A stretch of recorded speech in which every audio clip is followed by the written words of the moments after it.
Hey, hey, hey, what is up, everybody? Welcome to the NXT Watch Along. It's your girl, Denise. Sorry, I didn't fix my chair before this. It's your girl, Denise. It's Tuesday, March 25th. We are 2 minutes, actually. Never mind, we're a minute away from NXT getting started here today. I don't often do NXT watch alongs. However, I felt like I had to do one today for two reasons. One, Stephanie Vaquer is putting on both her titles on the line. We have never seen anything like that before for the women of NXT. So I'm very, very excited to see how that pans out. And then also, we are on the road to NXT Stand and Deliver, their biggest event of the year. And so for that reason, I wanted to make sure to do this watch along for today. And hey, maybe I'll continue doing them for the next couple of Tuesdays till we get to Stand and Deliver, because it is a big show. So there's quite I think the next couple of weeks of NXT should hopefully be very good. So I will probably be here doing watch alongs for it, but I'm not committing to anything just yet. We'll see how today pans out. All right, we are about to get started. I'm going to get the audio going for everybody here. And in a second, actually, hold on, I'm waiting for NXT to start and I'll get the audio. I'm always paranoid about getting the audio beforehand because I don't know what the music situation is with the little song that they put for Netflix. So I'm like, let me just wait until the show actually begins. There you go. Dun.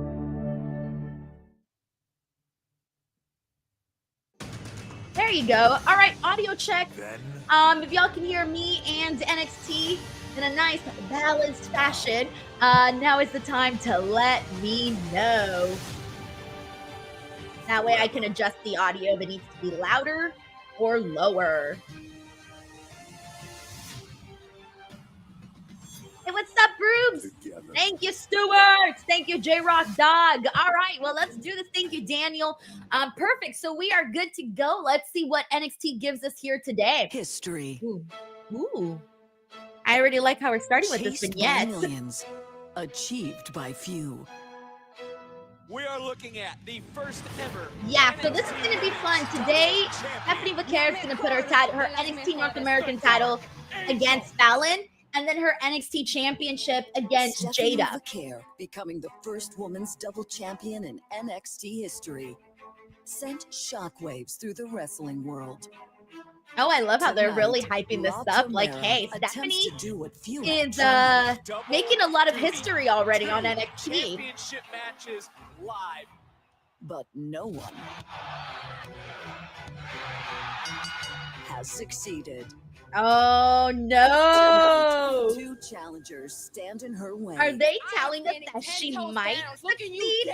They said no one has succeeded. What if Stephanie's the first to succeed Looking to and capture gold for the first time. successfully retain both her titles? I don't know, guys. Was that a spoiler?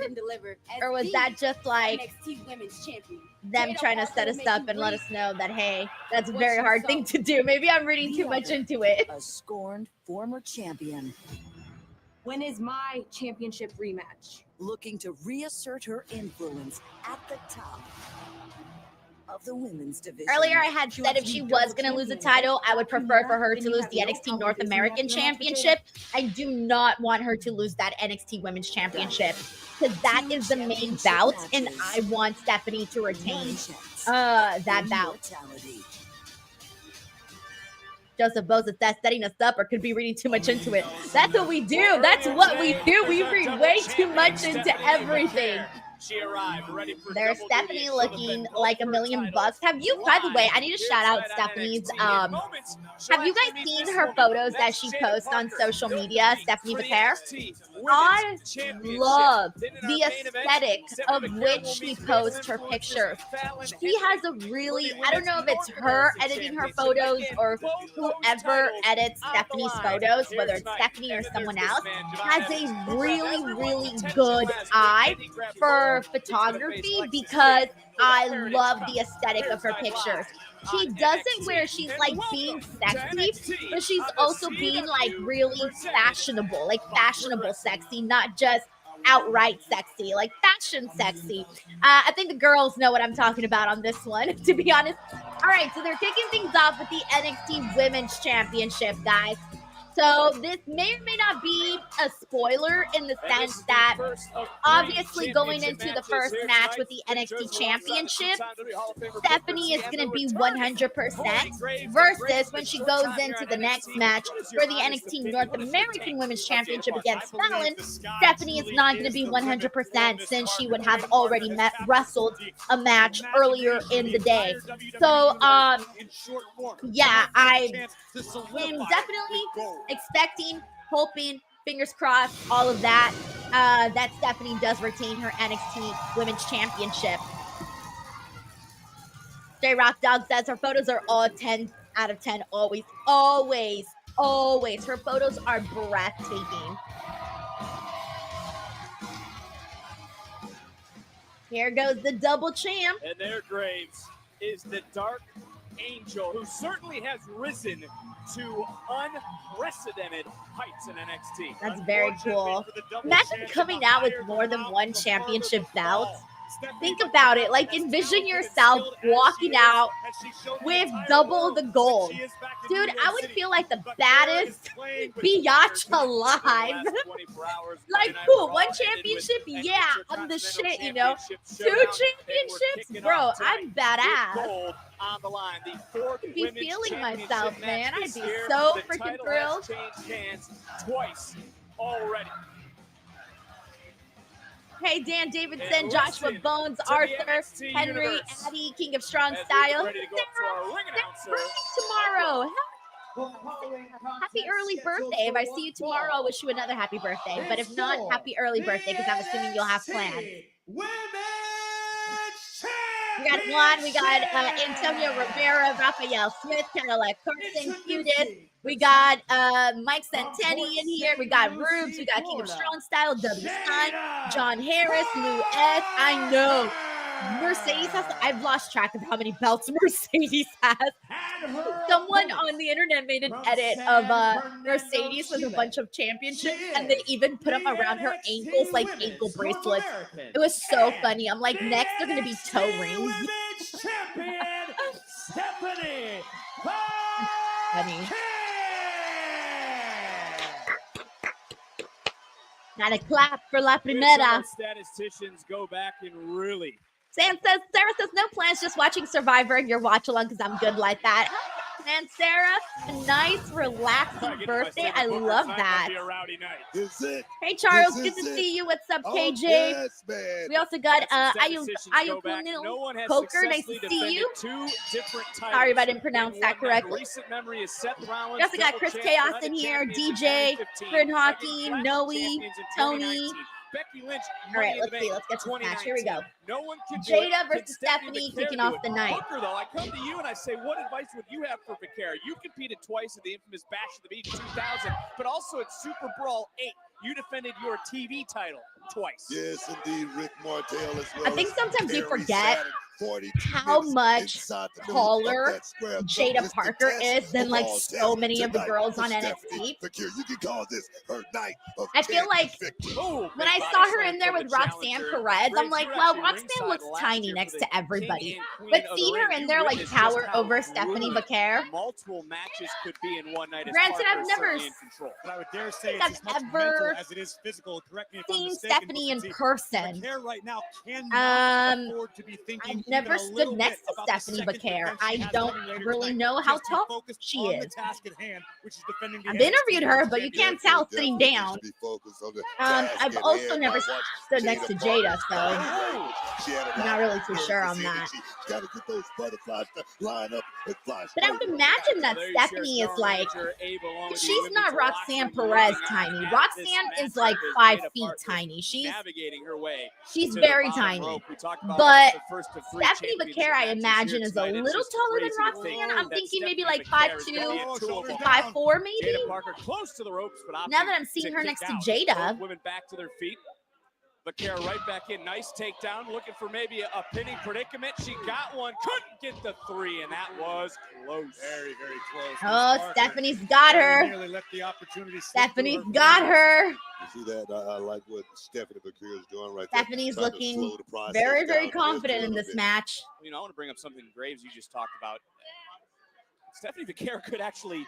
But my favorite thing though about Jada is that she really makes me buy that she is a tough competitor. Exact opposite type of history that she aspires Like to she's in this zero industry, that she did in BS, New wouldn't York mess City. with her This kind could of be a competitor. catastrophic evening for the career of Stephanie Vaquer. And Booker, it was Graves who moments ago talking about Fallon Henley. You know, Roll her Henley, shoulders down. Oh, man. You know, Fallon Henley, along with that locker room, is watching this match so close. Yes, most definitely. Like I always say, wait a minute. I always say it, preparation is the only luck you're ever going to have, and I'm sure Fallon Henley is chomping at the bit to get that title back around her waist. Not to mention the fact that by the time Vaquer steps into the ring with Fallon Henley, she will have already competed once tonight. She could be significantly less than 100%. Stephanie's just so good to watch. First woman to hold the women's and the women's North American title. She's nominated for a Slammy Breakout Superstar of the Year, and right now she is looking. She is going to town on Jada. That being Jada Parker. Jada's size has not been. Ooh, never mind. I was about to say Jada's size has not been imposing yet to Stephanie, and she just sat on her back. Oh my dear. All right, we're going to a commercial break, but I am on the London, UK version, which means that I should be able to watch this match, and yes, I am. All right, so I'll keep the audio going for everybody, but you make sure to give some shout-outs to everyone that's in here in the meantime. Sheldon Jackson, as always, yes! Gifted 5 GWO membership. Sheldon, you the man. Thank you so much for the membership. We got Dawn, a.k.a. Smiley Girl, who is celebrating 26 months as part of the DWO. Dawn, you have been one of the most supportive people on this channel, and you always bring so much joy into the chat, into the comment section, you name it. And I, been very lucky to meet you virtually. So Dawn, thank you so much for the love and for the support for the last 26 months. Is really, really incredible. Thank you, Dawn. We also got a very generous super chat from Dan Lutzka. Dan kicks us off. Dan, are you using your VPN today? He says, how do I upgrade your channel and the VPN works good? I put it on my Fire Stick. I hope it works for football. What do you mean upgrade my channel? Sorry, I don't think I understand the question, because I believe you're a member already, right? Because I think you remember already, Dan. I'm not really sure what you mean by upgrading the channel. If you're already a member, I think you're good on that end. So yeah, I'm not really too sure how to answer that. If you don't have to send another super chat and follow up on that, but if you want to follow up in the comments, because maybe I didn't understand your question, I will make sure to answer that properly. Of the champion. Oh, okay. Sarah says he needs membership tiers like some channels. So I don't have that option. I only have one tier. I don't have another tier above that. So if that's your question, yeah, I don't have it. I just have the one tier. I didn't make a separate tier. So yeah. I hope that kind of helps. So that's probably why you can't upgrade, because there's just the one tier. But thank you so much, Dan, for your support. This helps out a whole lot, so thank you so much. NXT Universe. And then he says, I hope it works for football. Yes, it does. My husband uses it for football, and he watches all his games, and he doesn't have the NFL Sunday ticket because that's like hella expensive. He doesn't have the Sunday ticket yet. He's never missed a game. So like there's ways to go about it without having to like, Thank you, Dan. We got Sven Big who says, thank you. Thank you, Sven. As always, man, another really supportive person here on this channel. So thank you so much, Sven, for all of the love, all of the support, and for the generosity of your super chat. Thank you so much, Sven. All right, and we are back from commercial break here. Steven Marchulli also says, I still expect Stephanie versus Jordan Grace at Stand and Deliver. Yo, you and me, Steven, I also really hope for Jordan and Stephanie, because Stand and Deliver, like, that's where they do their biggest matches, and you just know that that is the biggest match to do. So hopefully they do stick to that. Thank you so much, Steven. We got Juan Ortega who says, what is...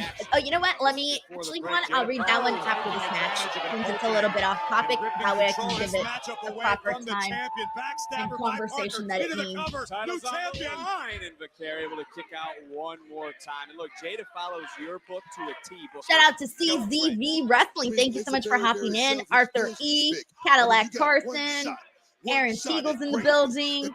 We got AC, Striker 290, Big G. Something else we haven't talked about, Graves. Patty Carver, likes to see you. Good to see you. And looking for Skank All right. the victory on the submission, but she's certainly doing some damage. Listen, champions So far in this match, we haven't seen like, I feel like Stephanie for the most part has gotten the most offense in on Jada. But Jada has also gotten a couple of shots in on Stephanie, but primarily it's been Stephanie in the offense. So they're making their champion look very good today. Oh, wait a minute. Oh, she's pulling the hair. We're going to do it. Oh, yes, baby. Oh, here we go. Booker's favorite part ever.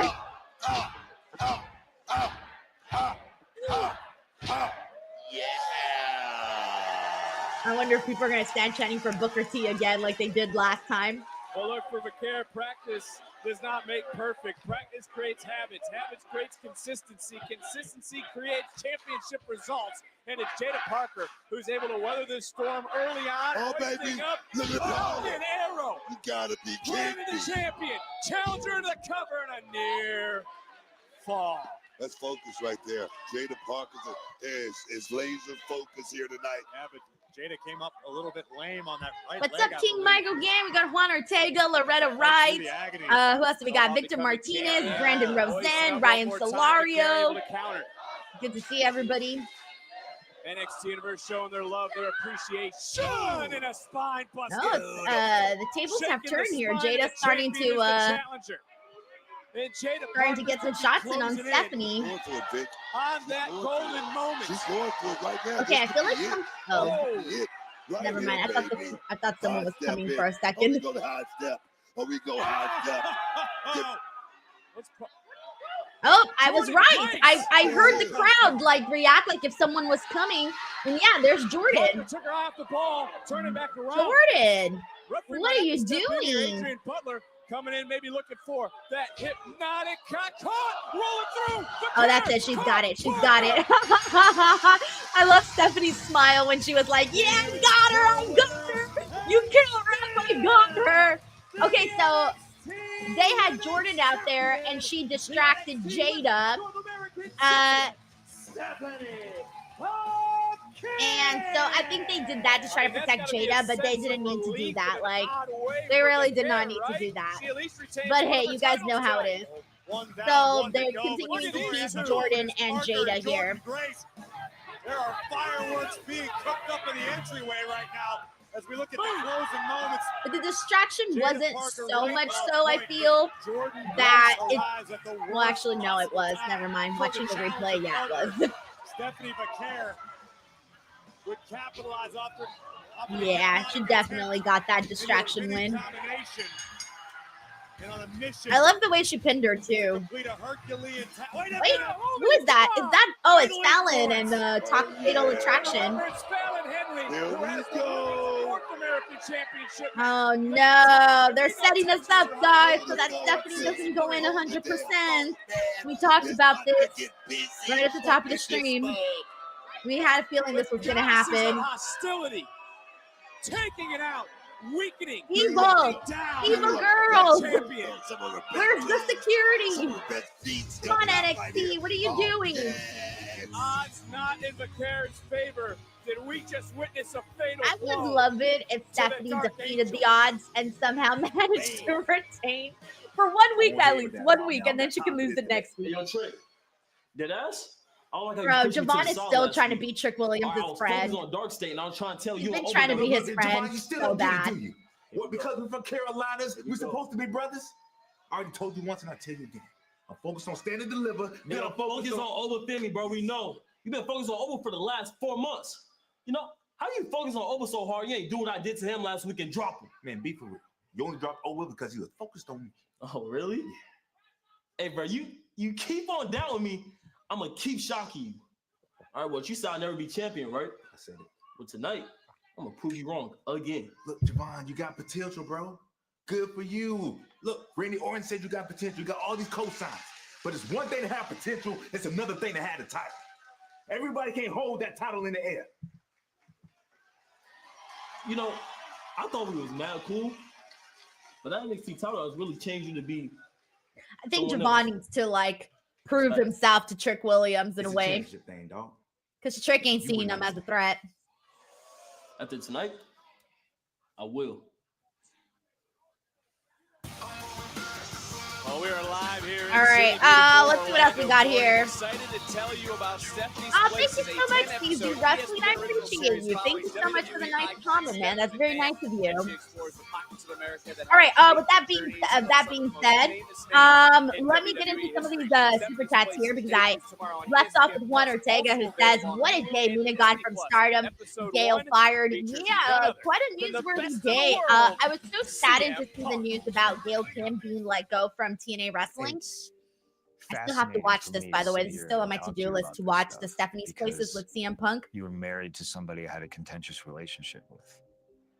This isn't CM Punk talking to Triple H. This is Phil Brooks talking to Paul Levesque. No one was safe when CM Punk had a microphone. Triple H and I know firsthand. I mean, your wife's the one who runs the show around here anyway, right? Your bean-headed wife. You don't wear the pants in the family. I never forgot those words, and don't worry, I fired back. So if you guys could keep that up for about 2 minutes and 15 seconds, you'd last 1 second longer than Punk did. Yeah, I still need to watch this episode. Oh, they're doing a Ricky Saints exclusive interview. All right. Anyway, so yeah, as I was saying, I was really sad when I saw that Gail Kim got released, fired, whatever you want to call it, from TNA. I don't exactly know what happened or why or any of those details, but it really bummed me out because Gail Kim is, God, as a performer, she's got a massive history in TNA. Obviously, her feud with Awesome Kong is one of the most talked about female wrestling feuds out there, period. And then secondly, from the behind the scenes aspect of it, she's someone that, took on a lot of responsibility and has been there, for several years at this point. And I've had her here on the channel. She's spoken about how passionate she is about TNA wrestling, how passionate she is about the women's division, how passionate she is about her job. And so I did feel really surprised to see Gail Kim's name on there, especially because she's a very liked person too and a very respected person as well. So I was not expecting to see Gail Kim's name on there at all. Now, in regards to Mina, it looks like she's going to AEW, and I cannot wait. She is somebody that when she's on TV, she really gets people's attention. They love her so much, and she's great. She's got a lot of personality. She's a very fun kind of performer, and she's also, very fun to watch wrestle too. So she's just got the best of both worlds, right? And she's somebody too that for a while there was people wanting to see her become AEW Women's World Champion. And we kind of knew she wasn't going to become champion only because she wasn't All Elite. But now if she does become All Elite, I feel like, well, what's holding her back? Like, let's go. She can be AEW Women's Champion. And can you imagine like her and Tony doing something, given that they have history together on AEW programming? So I'm very excited about Mina's future within the United States and what she'll do here. And with that being said, cheap plug, after this, you are more than welcome to check out my Mina Shirakawa interview that I dropped a few months ago here on the channel. Thank you so much, Juan, for the super chat. We got Brandon Rosen who says, let's effing go DWO. DWO member now for 17 months. Brandon, I hope you've been having a good start to the year. This month, by the way, March has just flown by. I don't know if it's just me, but I feel like this month has flown by. Brandon, thank you for the love. We got Terrence Johnson who says Oba's costing Javon tonight. Good prediction. Hey, good prediction, Terrence. We'll come back to that if that does indeed happen. Thank you so much, Terrence, for the super chat. We got Andrew Cool who says, were you offended of El Grande Americano yesterday? Oh, great question, man. So I think a lot of people are sort of confused, and I think a lot of people are taking offense to different things. Based off what I've seen, there's people that have taken offense to the character, some people that have taken offense to the AI usage, some people that have taken offense to the Gulf of the Gulf of America is what they put on there, and some people just took offense to the entire thing. I think that the idea of the video was cool in the sense that they were trying to give the Grande Americano a background character. That was funny. The part that I wasn't cool with was them putting the Gulf of America. That was very not cool. And I know that they're gonna, try to say, oh, because he's the Grande Americano, that's why they did it. That's what I imagine would be the defense. But it doesn't come across that way. It comes across in a way of given that that's something that Donald Trump wants, is for it to be the Gulf of America, not the Gulf of Mexico. And so it just bleeds into politics, and you don't really want to see stuff like that because it sends a negative message to your viewers, especially to your viewers of, your Mexican viewers and all of that. And so I like the character. I like the idea of what they were trying to do. The only thing I did not like was the usage of having them put the Gulf of America on there instead of the Gulf of Mexico. So that's my opinions on that. Thank you so much, Andrew, for asking. We got Sheldon. Oh, I'll finish reading that one in a second because we got have a match against the TNA Tag Team Champions this Thursday when it should be against the Meta Girls. Okay, Takara, Lash Legend. Maybe it's because Ava is tired of giving the Meta Girls Tag Team Is that Gigi? We haven't seen Gigi in forever. We're gonna defeat Ash and Heather. We haven't seen Tatum we're gonna get Paxley in a title shot, forever. bring those TNA Tag Team titles to NXT. I forgot that they were in. I forgot that they were in tag team. Real tag team longer than anyone in this room. So sit down, okay? You don't send girls to do a woman's job. We ran up on Ash and Heather, and you little freaks went and took our shine. Oh, took your shine? Oh, please, Miss Jackson. If you're really about that action, we will show you. Hold on now, you don't want to go there with us. Okay, I'm just glad that we got Tatum and Gigi back on TV because we haven't seen them on TV in a while, man. All right, let me go ahead and get into the wrestling super chats here. We got Sheldon Jackson who says the Stephanie CM Punk interview comes out tomorrow exclusively on ESPN Plus, but they uploaded the first episode on YouTube. Yeah, I also saw that it's already up on Hulu and Disney Plus. It went up last. No, wait, I'm sorry. No, I'm wrong. It goes up for singles win tonight at 9 p.m. My bad. Some in the I was locker confusing room my have been dates there, saying, Sheldon. You don't belong here. Tensions are high. Stand and deliver Thank season. you so much for the Is that super white chat. I'll noise, check to see if it's already or up you on able to use that YouTube. as motivation? It's a little bit of both. Okay. I think it's funny because there are superstars back there in that locker room Mm-hmm. that have had a head start on me. And it wasn't until I showed up that they decided to up their game. I think you and the WWE Universe is quickly finding out just how confident I am as a performer. Confidence scares people. Mm-hmm. You know that, Big. So that's what I've been dealing with all my life. So coming here was nothing new, nothing different. Where do you find that inner self-confidence? You know, Vic, when I was breaking into wrestling, I actually lived in my car. Really? Yeah. And there were times where I did not know how I was going to eat for that weekend. There was times where I didn't have money to buy clothes. But at the end of those days, the only thing that I actually had was my self-confidence. Mm-hmm. The confidence in the fact that I knew that I was going to get out of the situation and it would all work out. And that's the reason why I'm sitting here with you right now. Reason why I'm here at NXT, here at WWE, because of my self-confidence. Mm-hmm. I wear scars and battle wounds as a pride. Vic, what the? Oh no, it's Sean Spears. Take it from here. I'm trying to conduct. We're not even gonna finish this Ricky Saints interview. I wanted to see what else he had to say. Please. I guess Sean Spears is conducting the interview We've known now. each other a long time, haven't we, Rick? Too long. Too long. Too long. I mean, they both came from the same place. I asked you to be in the because you know I tell you no. That's what I thought. No. Remember the conversation in Philly? The one not too long ago, actually? Yeah. How many times, Ricky, have I had to talk you off a metaphorical ledge? Times when you didn't believe in yourself. All the advice that I've given you over the years. Now, the reason I didn't ask you is because sadly, you're still the same guy that I left over a year ago. Nothing's changed. This arrogance of yours is a plague everywhere you go. And everywhere you go, all you do is create a nice long line of enemies, Ricky. And it's all you're doing. Wow, you know what's so weird about that?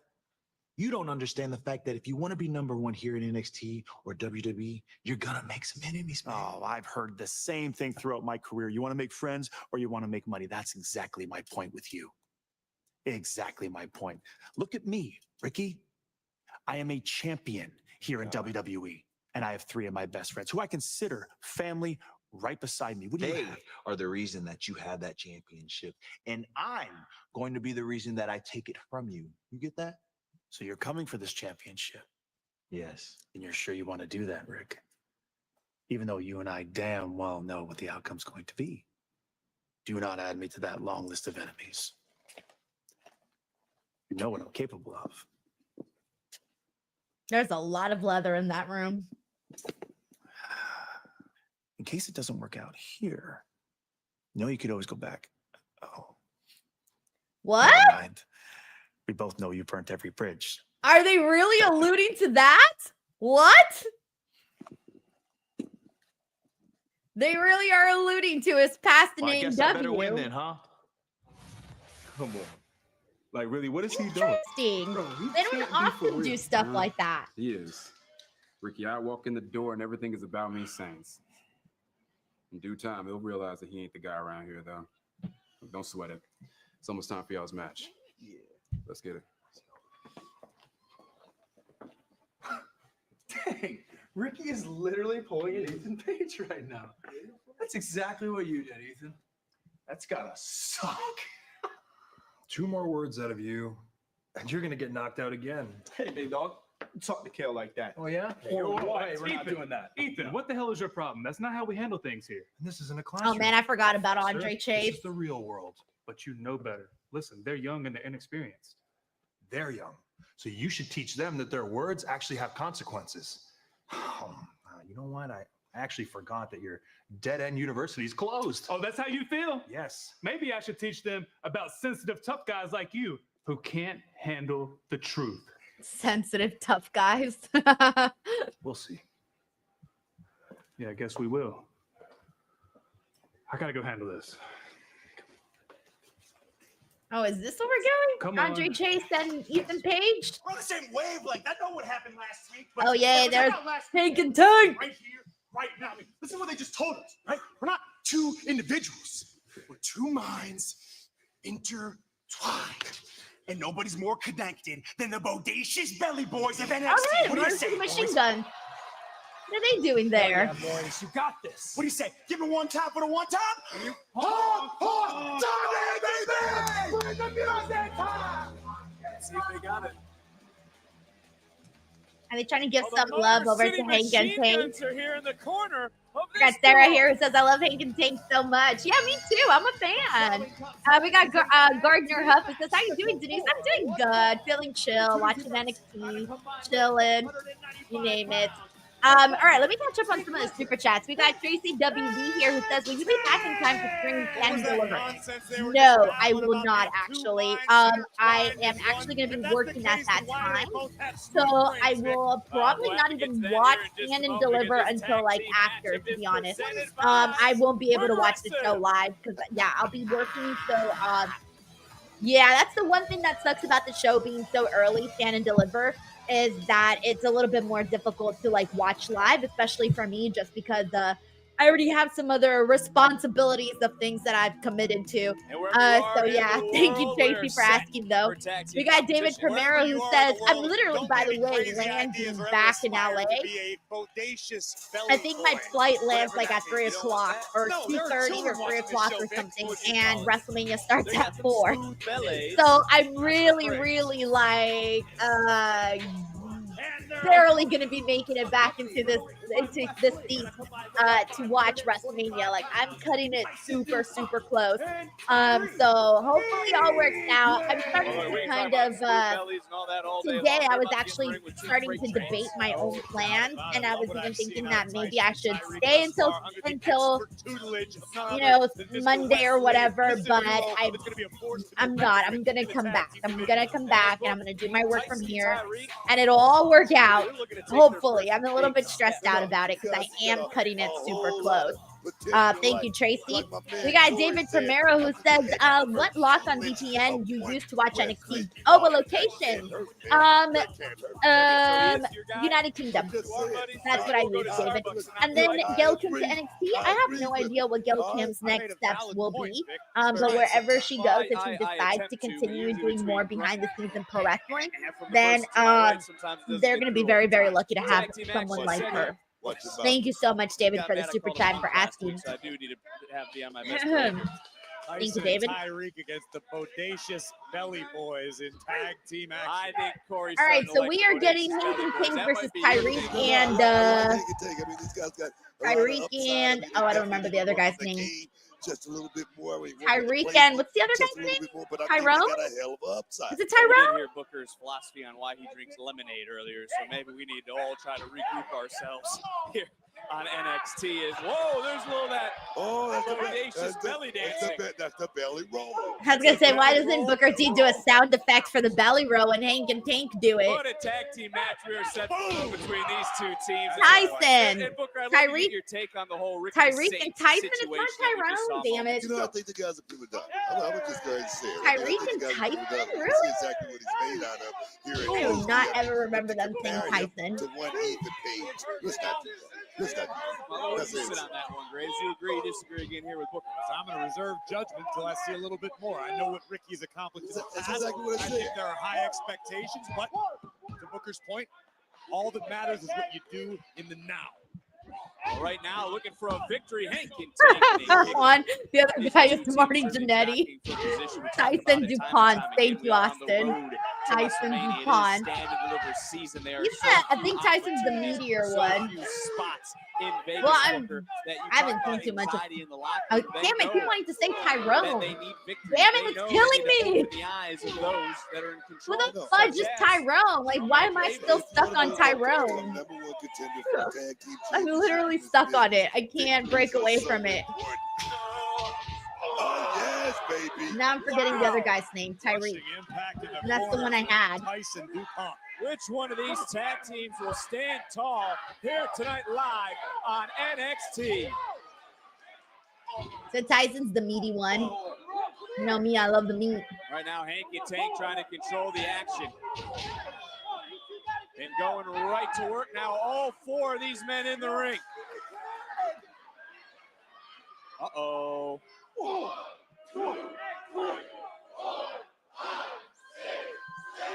We got a couple of super chats here. We got David here who says, Denise, do you know what happened to Thea Hale?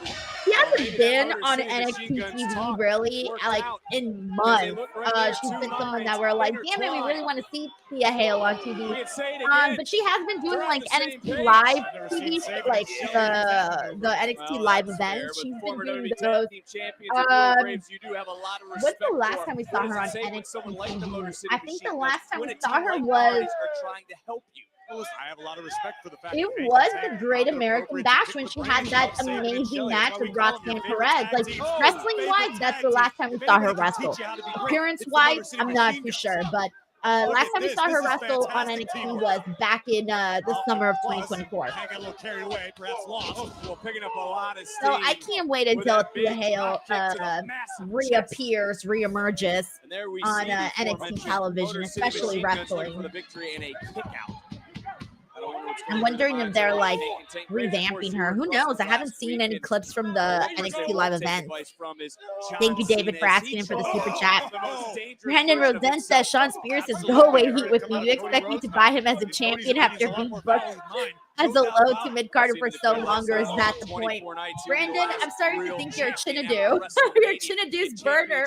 No, but I do get your concerns. Sean Spears has not really been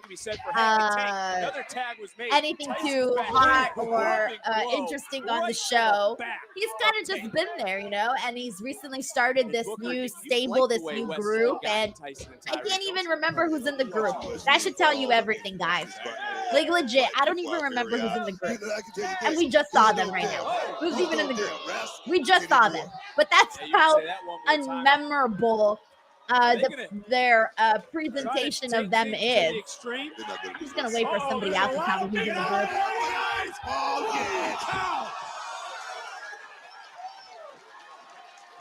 You know what? I'm starting to think Pink and Tank just need some more color because they're such high energy guys, and I feel like guys with high energy should have bright colors. My Lord! Pink and Tank are moving right now. Oh no! Brandon says a virgin, a limo driver, a volleyball player. That is in the group. Oh no! What's Tyson do? Funny. Big shot. Tagging in But yeah, no, legit. Don't waste any time. Yeah, the group's not really that memorable. I'm sorry.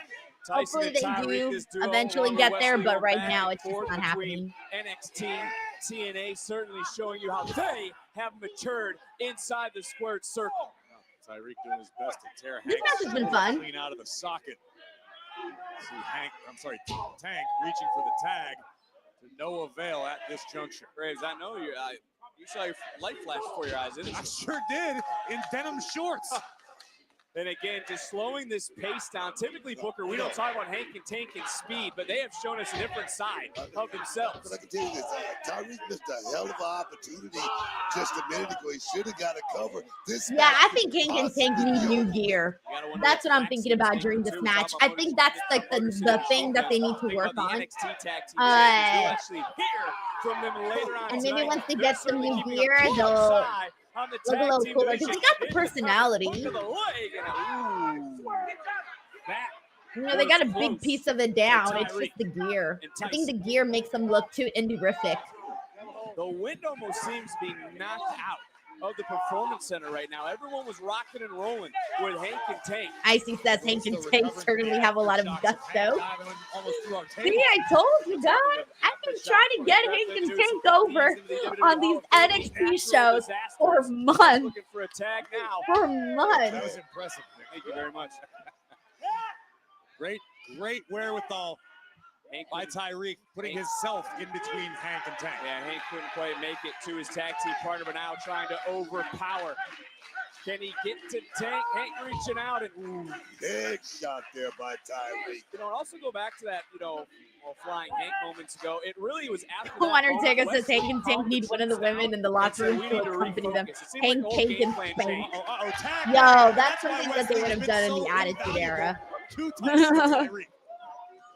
Right now, you wonder what's going through Wesley's mind, what he's thinking, what he's going to start shouting here because Tank has turned into a one-man wrecking. Oh, the hell was that? And you feel Hank and Tank are in somewhat of a rut they're trying to get out of? It could not be tonight. Look out! It's going through the alphabet now. There's not really a good female name that ends with ink. But tonight, it seems like a big Hank and Tank are taking it to the bank. All right, that's super lame. That's the only thing I can think of right now. Bank. Hank, Tank, bank. That panda just planted. Tyreek and Tyson knew what was going on and quickly was able to get in there to break things up. Desperation personified by Tyson. Great situational awareness. Jenica says, who would be a good manager for them? They have a lot of options. Like, there's a lot of girls that they can pluck in there. Even some that are not really that known. And now, are they looking to take things to the extreme again? Wesley. The Wesley put over the official. The official didn't see what happened. Oh, little shenanigans there. Big boot. Tag. Tyson's in. Tyson's legal. And boom! High impact offense. I don't know what that was. I don't know that I love that finisher, by the way. Here with the team of Tyreek Igwe and Tyson DuPont. Fantastic win for Tyson and Tyreek. This is what you call a confidence builder, Vic. I think Tyreek has a really good look. Tyreek tends to, yeah, he has a good look. No, I should have known that this would happen. Stephanie, are you sure you can defend your North American title tonight? I saw what Fatal Influence did. She's and I gonna just do wanna it. She's a fighting champion. I am double champion. I will keep my word to you, to this women's division, to my home country, Chile. I am La Primera. Fallon get her title match. Stephanie, are you sure we can always I'm sure. Thank you. Damn, poor Stephanie. Look at her, that big ass Are ice you sure pack. she can go? Much as she can tolerate. I mean, yeah, boy, is fancy. Time for some Javon Evans action. All right, let's see what. Oh no, Rube. Oh no. The following contest scheduled for one fall. All right, in the meantime, while we get some entrances going, who's here that's new on the channel? If you're new here and I haven't given you a shout out, introduce yourself in the chat, man. Say hello, say Denise, acknowledge me, really anything. Shout out to Luis A, who's also here. We got Marvin Scott too, who's also in the building. Who else haven't I said hello to here? If you've just been hanging out in the bushes, now's your time to come out. What do we have here? All right, in the meantime, we got about a 3-minute break. So guess what? I brought games back for the NXT watch along because I knew for a fact we would have time because I know that they don't do really anything on NXT during the break. So let's see. All right, so guess the wrestler, everyone. I took some screenshots, hey Johnny T, what's up, Johnny? I took some screenshots from like social media and whatnot, so we'll see what we get. Let's see what we get. Let's see. All right, I'm gonna start with this one. Good luck to everybody. Good luck on guessing the wrestler. Who is this? Some of them are easy, some of them are a little bit harder. We'll see.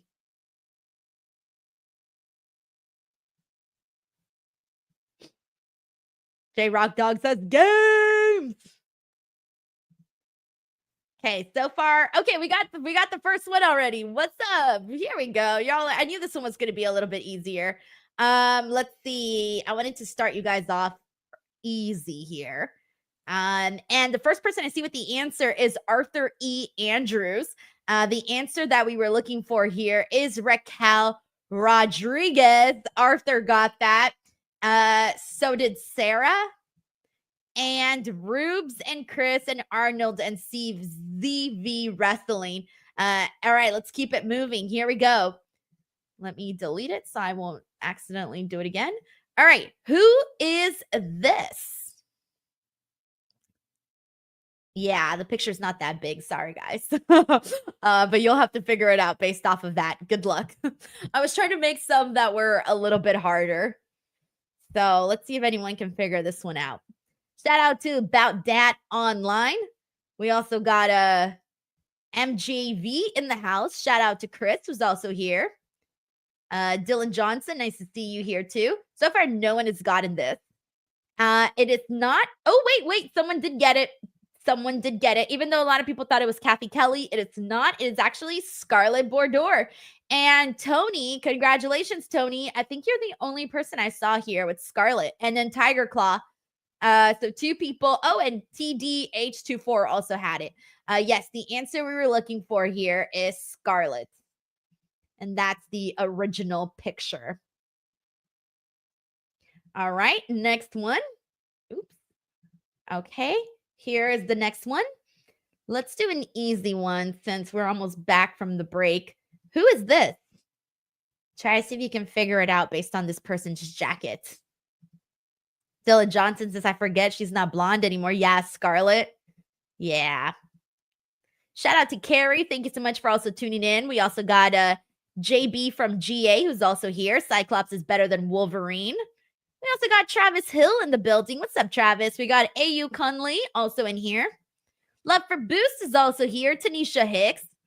So far, no one's gotten it. Oh, wait. Someone got it. Someone got it. Here we go. The answer we were looking for, ex-unpopular, Joshua Bones got. And the answer we were looking for is EO. Arthur also had it. Zeno Hour. And I think that was about it. So good job. There you go. That was EO. All right. I will go ahead and continue this game on the next commercial break. I still got a few more, so we can do those later. But in the meantime, we are back on NXT. We're on the road to WrestleMania in the Fountain Blue in Las Vegas, the official hotel of WrestleMania 41, All right. and will host the 2025 WWE Hall of I can't Fame believe ceremony WrestleMania, on guys, Friday, is April just 18th, 25 days away. Michelle McCool, the Natural Disaster, 25 days away. We'll be live from the Blue Live Theater. Tickets are on sale now via Ticketmaster.com.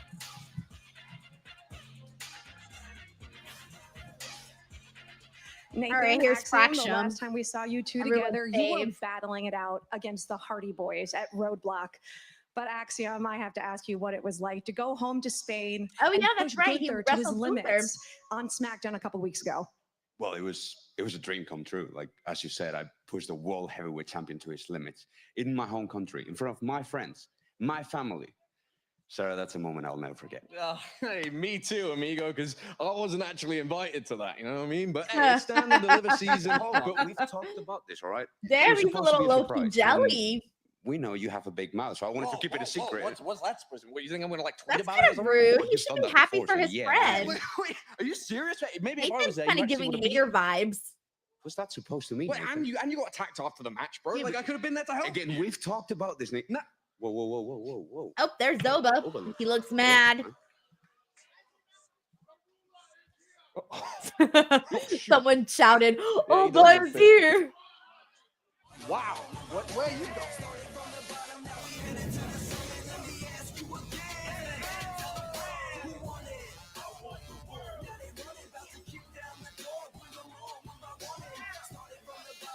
I forgot Javon Evans was out there. He's just been standing there for several minutes. Ryan Zalario says Fractum is fine. Lexus King with his absolutely perfectly shaped beard that he has. Heritage Cup champion, Lexus King. And look, Graves, I know you are a fan of the changes that the current Heritage Cup champion, Oh, girl's Lexus so King, excited she got to has touch the made Heritage Cup. to this matchup. I think it's one of the best things Lexus King has accomplished in his young career here in NXT. One fall to a finish. It adds legitimacy. It adds credibility. Otherwise, it's like claiming you're a great basketball player, but you only really wanted horse. Oh, I was about to say, why are they showing the Heritage Cup rules again if they don't have any rules under Lexus King? Which I'm thrilled about, by the way. Glad they don't have the rules. Waiting for the bell to make this one officially. See Lexus King looking over at Javon Evans, remembering that punch right to the face last week in the locker room. And look, Javon Evans has gotten the attention.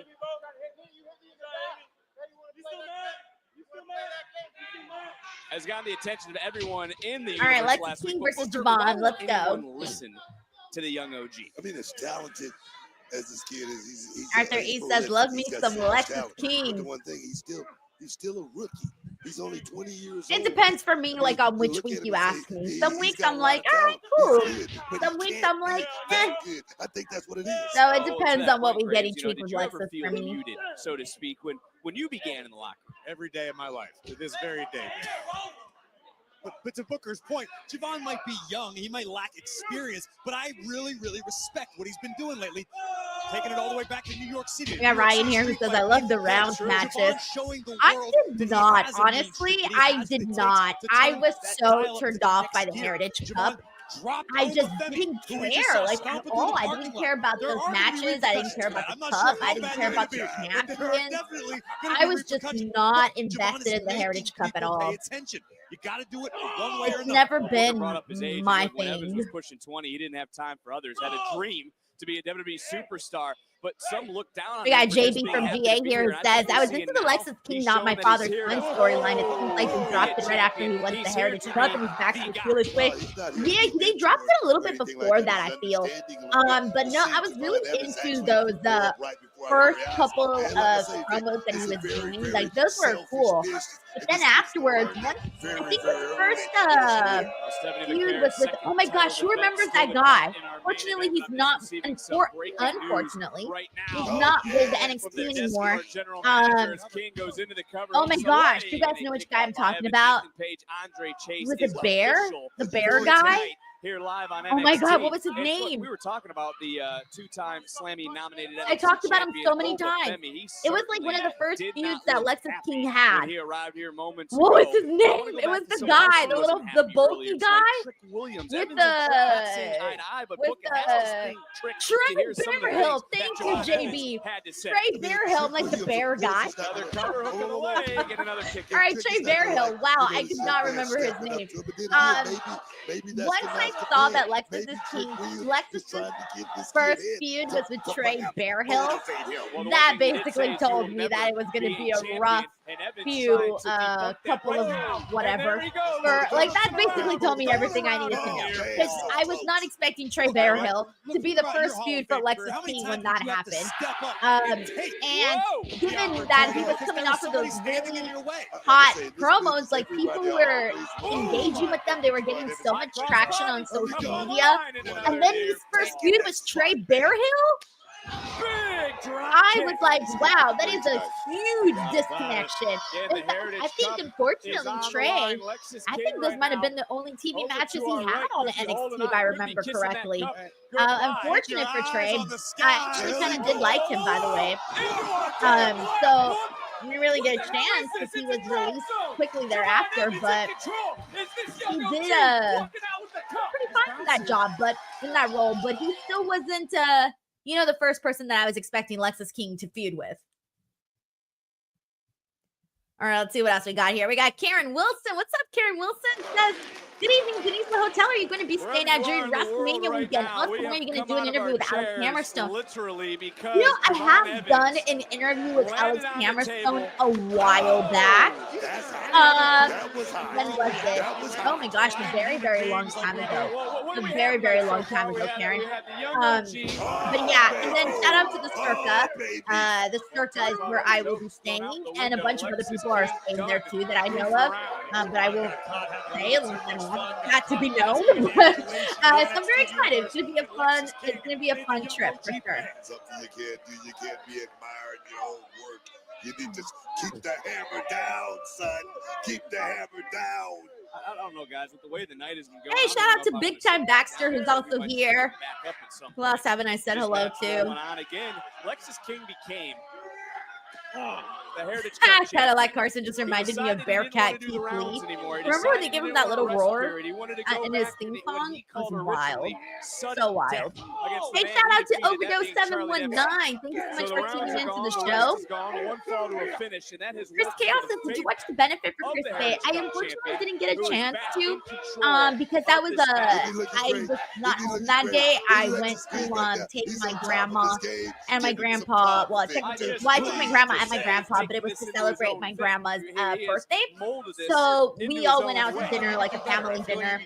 So I wasn't home, but I was very happy though when I came back and I saw that there was a clip of Chris Bay, walking out there and all of that, and I did love to see that. So that was the only thing I did see from that. But I was glad that they did a benefit show, period, Alexis King, I'm not calling that. Name me another show that he's on, Booker. He's only on one. All right, we're still at commercial break, but I'm still getting to watch this match right now. To retain his cup into the cover and a kick out. Yeah, man. Was that better?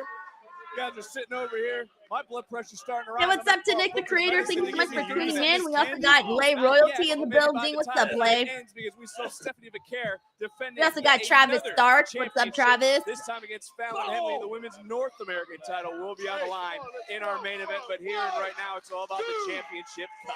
Look at Lexus King admiring his handiwork as he's performing it. Chris says I was in tears when he came out. I love the growth. An incredible story. I still Lexus King as a I still can't even believe all that happened, you know? It's just like, And yeah. that's what I was trying to say when I was saying he's made this into So his own scary, thing, but man. then So Booker cut me scary. off. I know we're getting used to watching so many matches and so many wrestlers do all these things, but it really is a dangerous sport at the end of the day. Into the cover, hook of the leg. That's why we're sitting here just watching and not doing Damage it. that has been done with that over the last several minutes. We got Big Time Baxter who says last 2 weeks have definitely feels like NXT has cooled off after a strong string of momentum the last 2 months. I think after Roadblock, the Roadblock was pretty hot. Loved Roadblock. I have nothing but good things to say about Roadblock. I think after Roadblock, I think that's when it kind of cooled off a little bit, but that's only because they haven't felt like they haven't had like too many like new fresh matchups with like the TNA people. Roadblock wasn't even that long actually. So to me, it's just been since Roadblock that they kind of cooled down for a little bit, but I'm sure they've got hopefully some things in store for considering that we're getting closer and closer to Stand and Deliver. There's at least like what, 3 more NXTs before it, or 2 or 3, somewhere around that. Take another look if we could. Big Time Baxter. Fisherman Buster, driver of some sort. I'm sure the internet will Kind of like correct Carson me on says, that. Denise, how'd your teaching class go on Saturday? Oh, it was so fun. I was kind of nervous because I didn't think anyone was going to show up. And I took my little brothers with me, and I was like, guys, if no one shows up, I'm going to have to teach you guys my class. And they were like, what? They were just laughing. But no, and a lot of people came, and they, even some people didn't get to fit into the class. So, yeah, everything was cool. There was people of all ages. They actually paid attention to my lesson, which was nice. I was worried that I was gonna, you know, bore them or something. And thankfully, everyone paid attention. They asked questions. Ooh, Devon just took out Lexus with that kick. They asked questions. I mean, it was just a really cool experience. I came out of it feeling like it was just, you know, new experience unlocked kind of thing. You know, wow, what a frog splash! Frog splash, you can give him 10, but can he get the 3 into the cover? Hook of the leg! You know when you do something in life that you're like afraid of, and then you do it, and then that feeling that you get afterwards when you're like, wow, I did that. Like, I really, really did that. That's kind of how I felt after my class. I felt like, check, mark, I did it. Cool, I can move on to the next thing. But no, it was very, very cool, like talking to people, and then the questions that they would ask afterwards, because just cool to gain their insights on what they thought about the class. And a lot of them came out of it feeling pretty inspired. So that was the goal, man. I'm like, hopefully they'll go home and, you know, think about what I said and, you know, implement some of that. So yeah, thank you, Cadillac Carson, for asking. And then we got free food afterwards, which was my brothers loved that. They were so excited. They were like, free food! And I was like, yeah, go right ahead. That was smart, though. Hey, Darkling19, thank you so much for hopping into the stream. Connor Tega. Connor Tega's been here. I don't know why I shouted you out like you haven't been here. I put too much enthusiasm. Oh, but not as much as enthusiasm as Javon. I like that he did the pose, too, as he's flying through. That's funny. Gardner Half says, I think Stephanie's going to get the win over Fallon too. I would have thought it, except for now that they did the whole attack angle. Oh, and there's Oba. Snap, poor Javon Evans been hacked. Oh, my dad was so pissed. He was like, how can you do that to Javon? And we know what the purpose was. He's just a kid. He's got a family. He's barely moving. Oba's mocking. I love it, Oba. As the referee has sorry, Javon. the challenger. Earlier, who was it? Terrence Johnson, get your flowers, bro. Terrence Johnson deserves flowers. Terrence Johnson had sent in the super chat earlier in the day saying that Oba would be costing Javon Evans today. Terrence, if you're still here, congratulations. You get some flowers. Oh, it's the one group. We're about to cue the music. Yep, there it is. No. The spotlight, the music, the flashing They're lights. here.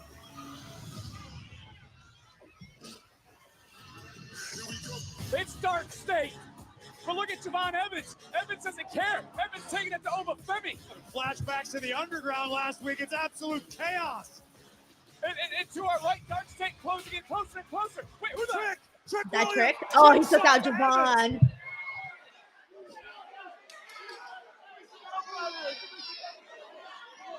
You know what? I'm starting to wonder We're why. gonna need more than these officials out here. Tensions are certainly running Someone high. I think mentioned last week, what if Trick Williams joins this group? And I was kind of like, nah. Now I'm wondering if that's a possibility.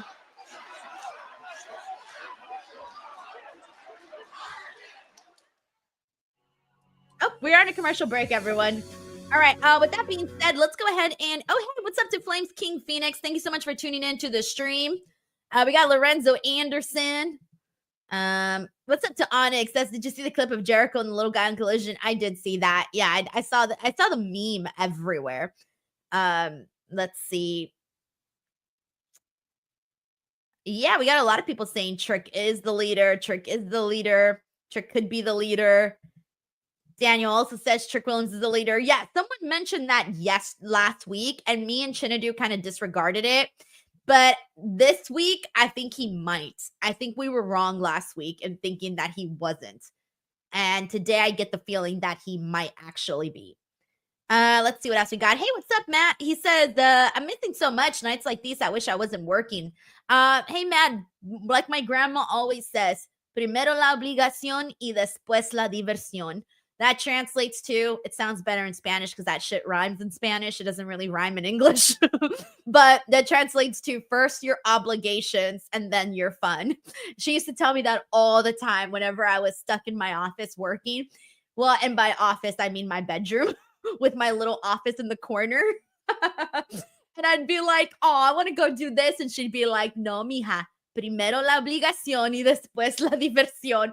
She would tell me that all the time. So I hope it helps. Don't worry. At the end of the day, you'll be much happier that you went to work. And then, because you'll be happy once payday comes. Trust me. All right. Let's see what else we got. Hey, what's up? Future King's also here. And let's see. We got Ro, Noah, Zorro. What's up?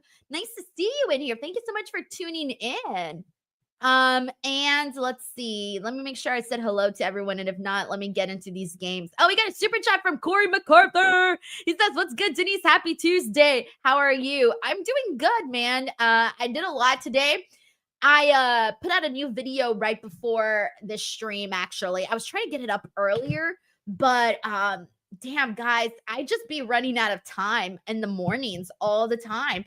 And I did put out a new video, and I came up with the topic Monday night. And the video is called, what's my video called? Oh, yeah. What fans really want from John Cena and Cody Rhodes. And so basically what I've been trying to do is do daily videos every day on different topics. And I feel like they have been definitely, the more that I do, the better that they do. And I've been thinking, like, I'm not even kidding you guys when I tell you that my whole desk, you can't even see it because you guys can't see this, but it's just filled with Post-its and notes of ideas that I have for videos and things that I'm planning on, like, doing, things that I'm, like, planning on working on. Sometimes I'm streaming. Sometimes I'll be streaming and an idea will hit me and I'm like, shit, I got to write it down. So when I tell you that I'm freaking full of ideas, but no time whatsoever, they're there. The ideas are there. There's just no time. But anyways, I've been doing those videos and getting those up, and I've been getting some good feedback. So that's been very, very nice to see. I spend a lot of time responding to people. So yeah, I'm very happy when my videos do well. So I'm feeling pretty good about this one for sure. And yeah, Corey, thanks for the message. That's what I was working on earlier today.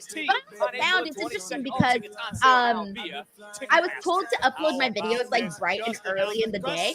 but I actually feel like they do better when I upload them after 12 o'clock. So I'm just like, screw it. Whatever the video's done, it's going up. But I would like to stick to a more rigid schedule. But it is hard to get videos out every day. But fuck it, I'm going to do it until I run out of ideas. Thank you, Corey, for the love. Thank you, Stuart. He says, I love those interactive videos you post, Denise. Your creativity and hard work shows. Thank you so much, Stuart. Yeah, I try to think of things, you know, think things outside the box. I got some other ideas that I feel are pretty fun, so we'll see. I still got to work on tomorrow's video. Like, tomorrow's video ain't even done. So at some point, that'll be done. Just not right now. Thank you, Stuart. The following contest is a tag team match. Who says the creativity never stops. I love it. Hell yeah, man. Tiger Claw Gaming says, I try to post video when my subs are most active. Yeah, that's the interesting part. My subscribers, according to YouTube, are more active between like 2 and 3 o'clock. So that's probably why they do better when I post later. But they changed though. Before it wasn't like that. Before my subscribers were more active between 6 a.m. and like noon. And then it changed and now it's like between 2 to 3 o'clock. Except Sundays and Saturdays. Sundays it says 9 to 3 and Saturdays 8 to 4. So I don't know. I guess I just got to keep up and see what works. You know?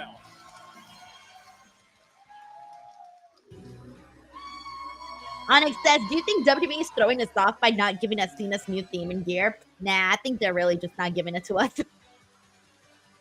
Thank you, Henry, for checking out today's video. Yes. Yeah, so like the way YouTube like works is when your core subscribers check out a video and they engage with it and they watch it and they hit that like button and they comment, then YouTube goes, okay, cool. This group of people that subscribes to this channel really likes this video, so we're gonna push it out to more new people. So that's why it always really means a lot. Thank you to everybody that I see constantly commenting on videos because it really does help. We got Tracy WV here who says that they do decide to do a fatal four-way for the Intercontinental Championship bout. Who do you want to see in the match? I think Braun, Kaiser, Penta, Sheamus, Manius can do it. So I actually think they're going to do Braun Breaker, Penta, Dominic, and Finn Balor. I don't know that Sheamus or Ludwig Kaiser will be in it. And if that's the case, I still want to see Braun Breaker retain. And if Braun Breaker doesn't retain, probably Penta. But I can also see Dom. I mean, yeah, it kind of feels like it could go any direction. Thank you so much for asking, Tracy. That's where I'm at right now on that thought process. Also, hope you're having a good week, Tracy. I'm over barely on Tuesday. I was about to say the week's almost over. No, it ain't. No, it ain't.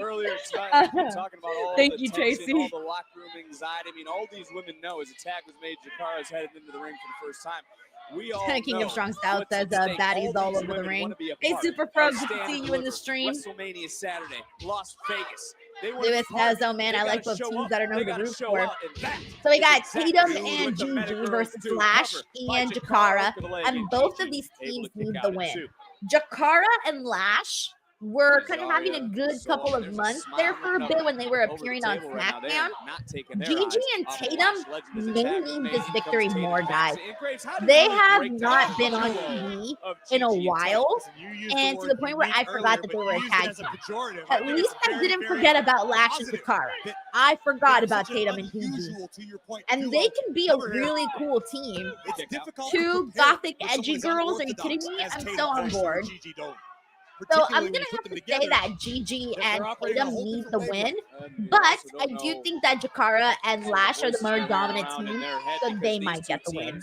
But I do think Tatum and Gigi need it more. Wait a minute.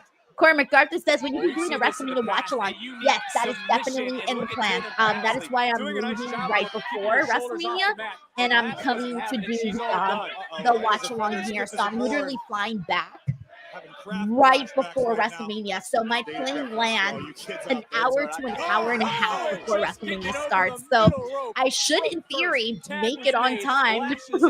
But, you know, hopefully everything works out. So we'll see. But yeah, Corey, I am planning on doing a watch along for sure. Who are on the outside? We got CJ here who says Loki won metaphor, Liv and Raquel. Oh, Meta Girls versus Liv and Raquel at WrestleMania. Look, there doesn't seem to be any other real options for Liv and Raquel. So if they wanted to do something like that, they could. They could even do like a NXT tag team showcase versus Liv and Raquel. But yeah, there doesn't really seem like, I don't even know who would go and face Liv and Raquel for the tag team titles, for the women's tag team titles. Like that division is pretty much non-existent, is what it feels like. As we mentioned, they're going to face Thank you so much, CJ, for the super chat. I hope you're having a nice day. CJ also says Meta and Gigi and Tatum recently been in TNA.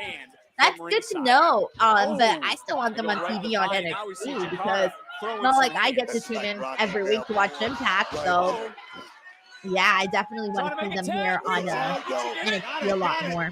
But on the bright side, they do get that experience going today, and that's very key to like the whole partnership and stuff. That's part of the reason why NXT did it for their talent, to get to work with the more experienced people. Thank you so much, CJ, for the super chat. And Gigi Dolan is putting it down on Ms. Jackson. Stepping right through, reaching back out, making another tag. Tatum now legal. And we talked about Hank and Tank earlier, two minds trying to work as one. That seems to be what Gigi and Tatum are trying to do here in this juncture, in this moment of the matchup. The two minds become one when both women have lost theirs. Double That's a headbutt. fair point. I will stand corrected as Gigi. Tatum in control and looking for cemetery drive. Oh, that was cool. Into the cover. What are they calling it? Cemetery drive? Hey, that was cool. See, I told you guys they needed this win. Good job, Gigi and Tatum. I feel like a proud mother. Good job, girls. I know you're as shocked as anybody. I'm rooting for them, though. I really think they could be a cool tag team. Fast and furious. A rare miscue from the Meta Girls would ultimately cost them and take a trip down Cemetery Drive. Beautiful double team maneuver and a big time W for Gigi and Tatum. They're quirky. Travis Hill says, what about Alexa and Nikki Cross versus Liv and Raquel? Well, Nikki Cross has been doing the Wyatt Six stuff. Alexa, I'm assuming will be doing the Wyatt Six stuff soon too, but they haven't gotten moving on that. So I don't know if they'll start moving in time to make that match. So while it's a good idea, I don't know if they have when they're going to get that going. Like, we haven't even seen too much of Alexa Bliss or heard too much of Alexa Bliss on the show. So I don't know. Thank you, Travis. All right, let's see what happens in this family segment. Don, how you feeling? I'll be all right. Those four guys put a pretty good beat down on me. I don't even know who they are. I want intel. I want to know who they are, what's their motive, what's their purpose of what they're doing. I want to know where they're eating before they do it. You understand? You got it, Don. We'll take care of it. I love the way Adriana Rizzo talks. I know I can. Got it done. Let me know what you find. We'll take care of it. I do not talk at all like Adriana Rizzo. I can't even do the accent. Next. Hold on for a second.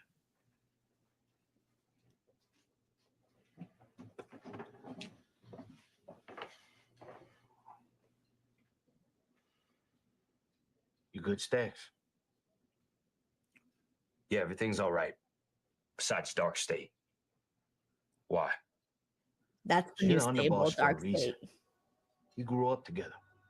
Remember when you were in high school and you and Ralphie Ciparetto hit that high rollers card game? Yeah. There were some big sharks there. Yeah, there were. And you remember when they tried to pull your card? And I had to step up and convince them to give you a pass? I remember, T. I'll never forget what you've done for me. I know you won't. Because I believe in you. Because I trust you. I can always trust you. Right? Ooh, he didn't answer that. So I guess he can't. You can always trust me, T. Hmm. Always. I don't think he's buying it. Look at that face. He doesn't look like he's buying it. All right. Let me catch up here. We got a super chat from Brandon Rosen, who says, I heard a rumor that Alexa Bliss should be given her own faction. Tatum and Gigi and Shotzi could be good candidates to join. What do you think? I have not heard that rumor at all, so I don't really know what's going on there. But if she were to have her own faction, it'd be freaking cool. Oh my god, if they were to do like a 5-girl, oh my gosh, if they were to do like Gothic Sailor Moon, I would be so invested. I would be so invested in Gothic Sailor Moon. Just 5 Gothic type girls. Because Alexa Bliss has that style too, where she's like very edgy and very cool, and just have her like lead it, and all these other girls behind her, like, yeah, we're superhero type. Oh, that is what I would love to see. I would be their biggest fan. Like, I would start a Stan account for that. Like, if they did, who would fit in? Alexa. If they did like Alexa, ooh, edgy Thea Hale. Gigi Dolan, because she fits that. Tatum Paxley. Who else fits that mold? Who else kind of has that vibe? Who else? There's got to be another one. Who am I missing that has that vibe?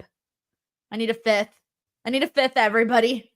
Who has that vibe? There's a few. Ooh, throw in Roxanne Perez. Screw it. That's it. 5. There you go. 5 of them. I would be so on. Oh, there you go, Lyra. Onyx says my head went straight to Gothic Powerpuff Girls. Mine went to Gothic Sailor Moon, and I'm imagining them all stands like and I'm imagining them all stands like this, where you have the one in the front, and then you have the other ones right behind. You know, and they're posing. Oh, stop it. I used to be a really big Sailor Moon fan, so this is definitely something that I would just like die if they did something like that. But I don't know. Brandon, thank you so much for the super chat. I now you got me all excited for something that may not even be happening. Anyways, but with that being said, let's go ahead and go back to our game. We still have 2 minutes till NXT comes back, so let's do this. Guess the wrestler from random Instagram pictures. Who are they? Here we go. Who is this? With abs that I would absolutely kill for. And I mean kill for. I would do anything for abs like this. All right, so who is it? All right, I'm not seeing anybody here with the answer just yet. Oh, somebody got it. Shout out to Lorenzo Anderson. He got the answer. It is Trish Stratus. Congratulations, Lorenzo. All right, here's the next one.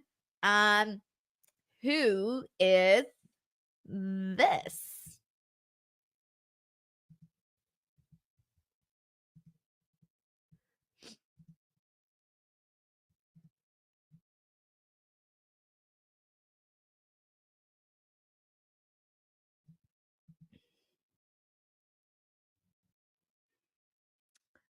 All right, let's see. Oh, somebody already got it. A few people actually got it. It is Grayson Waller. Ex Unpopular got it, and so did Onyx, and so did Ryan, and Arthur, and Raphael, and Lorenzo. Damn, did you all see this picture? I'm like, did everyone on the internet see this picture or something? Yes, that is Grayson Waller. I believe he's at the Cliffs of Moher, by the way, which just so happens to be my favorite place on planet Earth. I love the Cliffs of Moher. I actually went to Ireland several years ago just to go see the Cliffs of Moher. Like, legit, I took a trip to Ireland just to see them because I love the Cliffs of Moher. I've just always been interested. All right, with that being said, who is this? This one's kind of hard, I think. Unless you've seen the picture, it might be a little hard because there's not really like any indication of who it might be. All right, we're also back on NXT, but I'll let you guys take some time to get the answer. Enough. Let me talk you off a ledge. Oh, Honestly, Lorenzo Anderson is an thought you guys expert, did bro. great. Lorenzo. Hey, look, Yes, we've it been in is this game Tiffany for a long Stratton. time. We've wrestled lots of different It was teams very from all around the cozy. world. We definitely think you Good guys job, are future Lorenzo. champions. All right, we're But back on NXT. you got to remember, everyone's process is different. Everyone takes a different path there. Sometimes it's short-term pain for long-term Motor City gain. Machine Guns are There's giving Hank levels and to Tank this, some okay? So a couple some words tips. of advice. You got to trust your partner. And on top of that, you can't compare yourselves to us. We've been teaming for well over a decade. But you know what? This isn't linear, okay? This is undulating. Took us a long time to get to the top of the mountain, to get to WWE. But within weeks, WWE Tag Team Champions. Right. The most important thing, boys, don't give up. Don't give up. Gotcha. Appreciate it, right? We'll get there and we'll see you guys down the line. We know you I like their advice. Don't give up. Like a little Motor City motivation. All right, Andre Chase versus Ethan Page. Andre Chase looks like broke-ass Corbin. Remember when they had the broke-ass Corbin gimmick going? From Shreveport, North Carolina, weighing in at 222 pounds, Andre. We got Kunistero here who says, email Mr. Chase. You'd be the first to say. Honestly, yeah, when he it looks comes like to he's Andre Chase, it's good listening see to him some fighting for his students. All-American Rejects or My Chemical Romance or The Killers on his Walkman. You talking about a defunct And those are the only bands I know because it's the bands I listen What to. you talking about? Back in the day, Dancing around. my emo time. Gamble the damn university. They got it back. The guy looked like he's been drinking. I mean, they should send him to AA or something. Why the hell is he here right now? That's my question. Well, That's my question. And he there's still Ethan has the Page, little who's Chase nominated for song. Slammy NXT Superstar of the Year. And speaking about He looks awful. The Ethan shovel. Page, No. Wait, look at Oh, this man. Ricky's Just on beside commentary. us. well, what about this gentleman, as I was trying All to right. say, who has joined us on commentary, Ricky Saints. Ricky, first and foremost, I just want to apologize for what happened earlier today. Sean Spears, very, very unprofessional. Just add another Canadian to the list of people that hate me, huh? Well, I mean, we'll leave that for a different day. Wait, what? I just got the joke. Wait, Ricky Saints said, leave that for another Canadian to hate me. Hello? Y'all guys remember the Bug Eyes comment? He looks awful. Yeah. Because he hasn't done his hair a little bit. He's in a little bit of a rut. we And all the know guys who on he's the talking outside, about. Dixon and Connors, they're trying Kind to of like get him Carson back. says with that a shot at Edge. I think so. That's the first person that popped into my mind. $1 million. I think I'm a person who can give you advice on how to look and style, all right? I will agree with that one, but also since you've arrived here to NXT, you have picked up quite a few enemies. Sean Spears, Ethan Page, Culling. What do you think of Ethan Page for calling you an outsider? A little bit of a hypocrite, if you ask me, but what do you expect from someone who's jealous? What do you think about that, Book? Because I've been saying Page has been jealous since he arrived. I beg to disagree. Thank you, I beg Thank to disagree with that. I mean, I look at Ethan Page. This guy's a 15-plus year veteran. That puts you in an elite level right there as far as competition goes. I mean, he showed up here at NXT, and within 40 days, he was the NXT champion. That's something that's unprecedented here in NXT. You got to give this guy a whole lot of credit. I agree with it, right? I agree. I've been in the ring with him. I know how he is. Well, World-class athlete. Page argues that his presence is a present as he gives a big right hand. Big shot right there. Did you see that? Did you see that right hand? It had a lot of velocity on it. Did it have some Cholula green, as you would say? Cholula green. Page said he didn't like outsiders. Oh my God, even though this he was the commentary is going original off the one, which tip. goes back I to don't think I've paid attention to anything from this match. I've literally just been listening to the commentary. The commentary has been something. Saints came here Between the shots thrown at Adam Copeland, Cope, and to get a championship opportunity. Booker T talking about Cholula Green, all of it had me very distracted from the match. I'll ask you some questions, I promise. Thank you. Tiger Claw Gaming says you might say that comment was a bit edgy. So funny. All right, we're on a commercial break, guys. All right, with that being said, your girl has to run to the bathroom. So everybody just listen to the audio of this match, and I will be right back. I have been chugging a lot of water. So enjoy this match. I'll be right back. Well, for the fact is, I have a lot of people on my list. And a kick out. Nice. There's a lot of people on my list that I would love to get in the ring with. Obviously, first and foremost, I have to deal with the culling. I got to deal with Sean Spears. I got to deal with Ethan. Took care of Ridge last week, as we saw. So, but you're a guy who's been stomping around here all on your own. Do you feel that maybe you need to be looking for a little backup? You got to have someone on your side watching your back for you? No, Oh, yes. Nice. The minute that I get back up is the minute that I feel like I'll become complacent. There's a target on my back, I feel like, and I need to be mindful of every single person. Well, big power slam. Ethan Page right now is making Andre Chase pay into the cover and a kick out. And you wonder if Page is looking and seeing Andre Chase, but actually seeing our guest at the commentary table, that being Richie Saints. I mean, give Saints some real questions. What do you think about Ethan Page's work right now? I mean, the guy looks great. He's a hell of a precision tactician right now in the middle of the street. Alrighty, what is up, everybody? Room them that she's gone. Let's party. That's a hell of a competitor right there. Imagine I came back and like my stream's gone. Stream set on fire. So funny. Hey, and we know you've encountered Ethan Page in the past, but do you feel that he's a different superstar? Has he evolved? Is he a better version of Ethan Page than you've seen in the past? This is a different guy than Do I sound like I smoke? The only time I sound like I smoke is when I have a cold. He has a plan. He has a mission. If I'm in That his is so way, funny. so be it. Stuart Bridgman says, teachers left, let's party. That is so fun. Weird chinlock applied by Ethan Page. Yeah, I'm trying to increase my water intake, guys. So I've been chugging. I got these motivational little water bottles where you're supposed to keep track of the time. I used to keep track of the time. Now I just chug. And then I try to at least. The goal is to have 2 of these a day.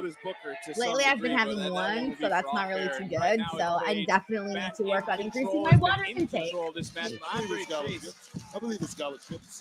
Thank you. Pell grants and everything. Well, you know, you do have the school down in Houston, which has made dreams come realities for some men and women.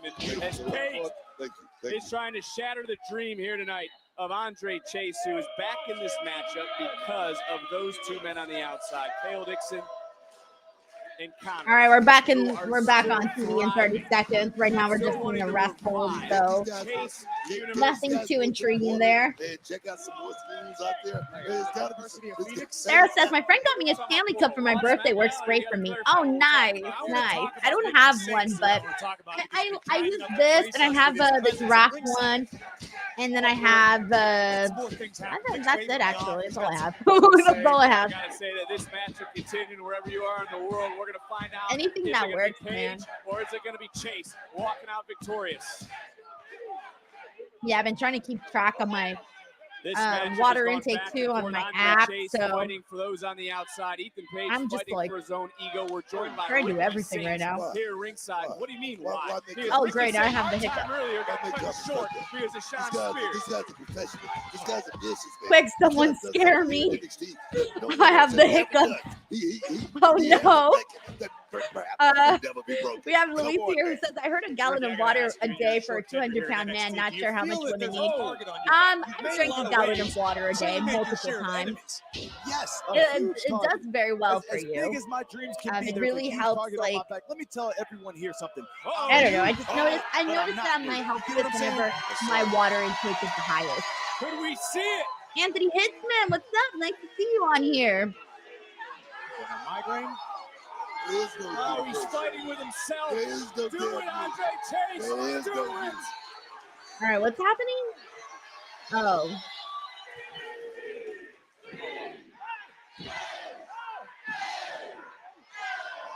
I'll tell Page. I don't think it's healthy to cater to this guy's delusions like that. Well, can I be honest something? I agree with commentary here. Why are we catering to this whole Chinedu delusion? It's over. It's over. Still to come. Championship will be on the line next week, though. An opportunity, Saints, to put some gold around your waist after what we heard earlier. Arthur here says, need to drink flavored water. No, I do have flavored water. I put collagen in my water, and I put 4 scoops of collagen in my water every time in the 2 water bottles. 4 scoops. That's it. And the cover goes Paige to steal the small. Yeah, it's supposed to be like good for your skin and good for your bones and your fingernails and things like that. So I try to do that every day.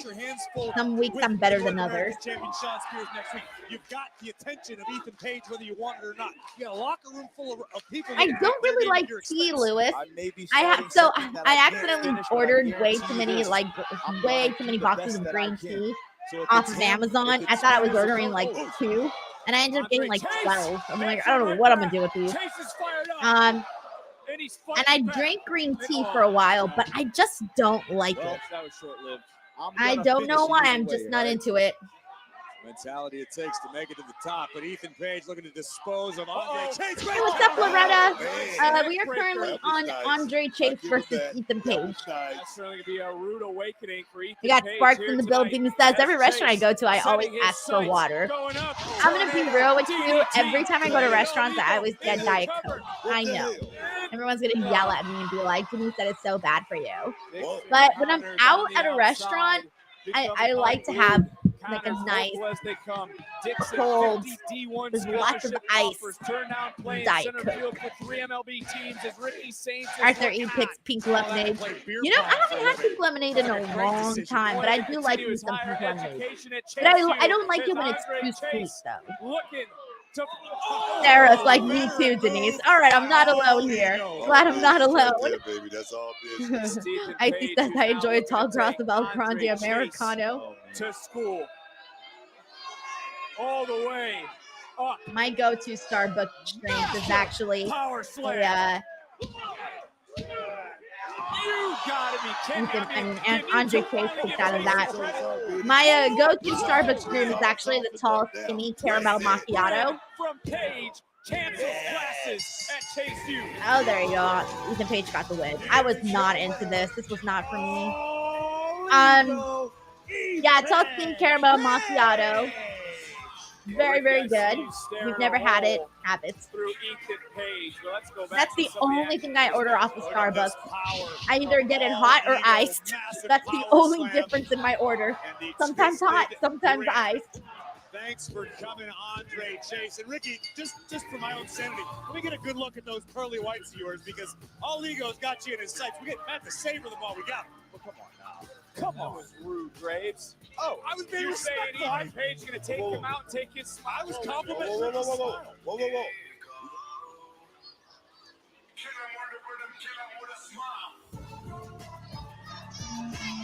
Oh, wait a minute. Shawn Spears. Damn it. See what I'm saying? And the rest of his goons. Saints is Izzy, going to Josh Briggs, man. What's the other one's name? Against Spears when the I don't remember the other guy's name. championship is on the line.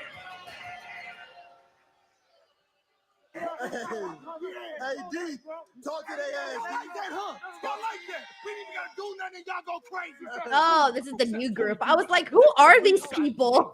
I'm like staring. I'm like, who are them? I did not recognize them. Or something. When is y'all gonna realize that when Backstage strike, ain't nobody safe? Hey, let's get out of here, bro. We out of here. No one is safe. Dark State has wasted no time turning this entire place upside down. Nico Vance. Okay, thank you. On it, Nico Vance. Hopefully, I'll probably ask next week too. I'll probably forget next week. Take a second to regroup and remind you that Stephanie's place. Leopard Booth says, Cafe Vanilla Frappuccino if I go to Starbucks. Nice. I used to love me some Frappuccinos. That used to be my original order until I switched. Zoom with your husband, probably having a conversation that we should have had 10 years ago. And I'm telling him like, hey, Dad, don't worry about it. Like, go cut the turkey, go spend time with your family. And he's like, no, we got to do this. And so it's your fault. Yeah, 100%. 100%. I ruined turkey day. You know, I think everything came together so fast. Oh, we've I already was seen still this clip. unsure of a lot of stuff. I'm like, wait, And I've there seen this definitely clip is already. that part of a performer's brain.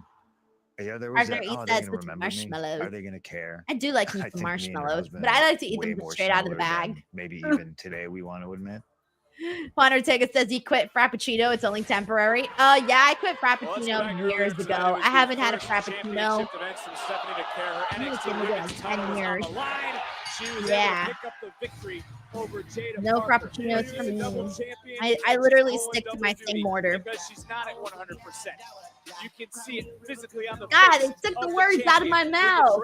Her not being 100%. Look at Fallon. She's going into this so confidently. Of the challenger. It's Vaquer. It's Henley. It's our main event live next. So cute. On NXT. I think Fallon is one of the most adorable girls that they have on NXT. Like, I legit think she's just like stunning. Yeah. Anyways, with that being said, let's go ahead and get into the rest of our game here. We are on a 3-minute break, so let me play some Who Is This Wrestler for you guys. All right, here we go. Good luck with guessing these. Who is this? Here's the next one. These pictures are so random, guys. I literally just zoom in and I'm like, let's see what I get out of this. All right, let's see if you guys can figure this one out.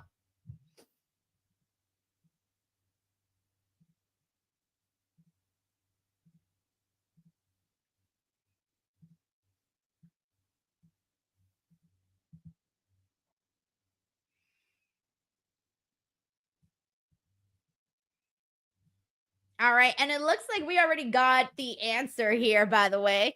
And the first person that I see with the answer is Love for Boost.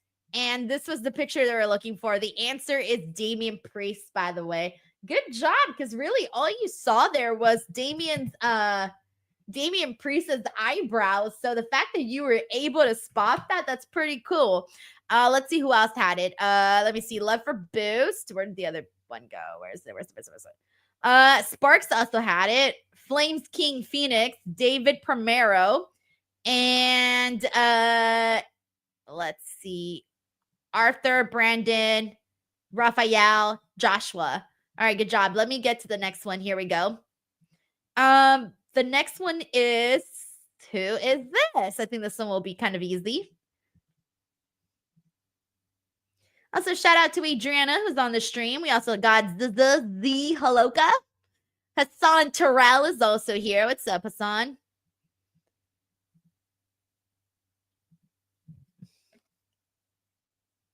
And I knew everyone was going to get that. Look at this. Look at this. Queen of Promotion.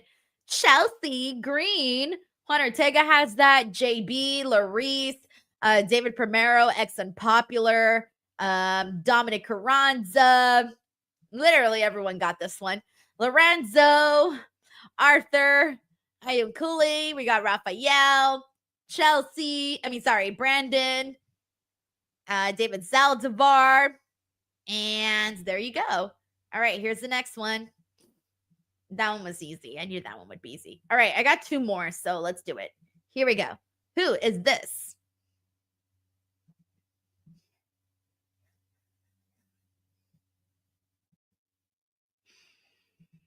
We're also 49 seconds away from NXT returning. We're down to about the last 20 minutes of the show. Hey, look who's back. What is up, Don the Visionary? Don the Visionary got the answer. It is a Jade Cargill. Don the Visionary got that. Let's see. Did anybody else guess Jade?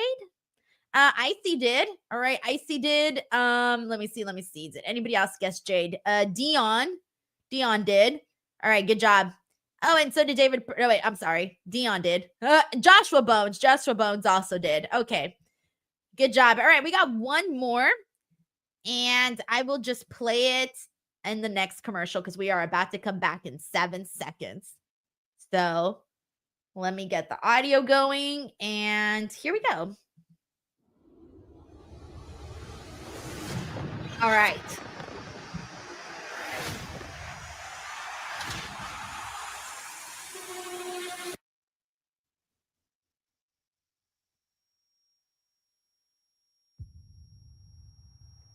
What is this for? What are we doing? Get your tickets. Oh, for WrestleMania. Oh, wait, no, I'm sorry. Backlash. Whoops. I can't believe we're already, like, getting into that.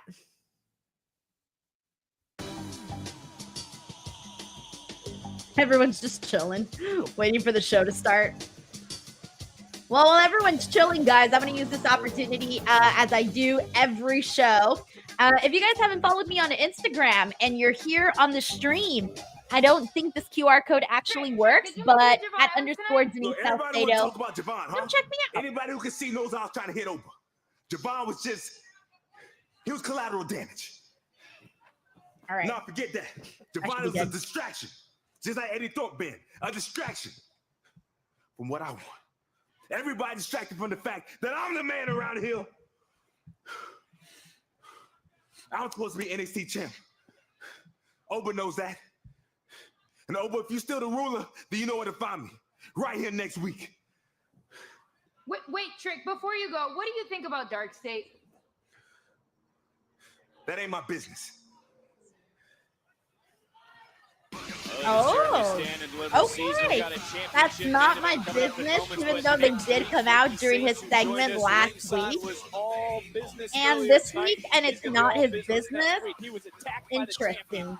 Oh, Shawn Spears is totally dropping this title to Ricky Starks next week. NXT North American Championship, Shawn Spears versus Ricky Starks. There's no way you have Ricky Starks lose to Shawn Spears. Like, absolutely no way. For our double champions, second championship defense. All right, here we go. It's time for the main event.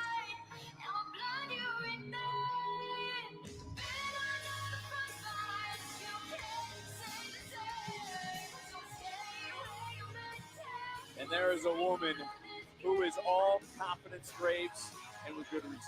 To quote the legendary Mike Lang, Oh, Ryan, did I say Starks again? Whoops. The championship is essentially being Ricky served Sting. up to her Ricky on a silver Sting. platter, thanks to Fatal Influence.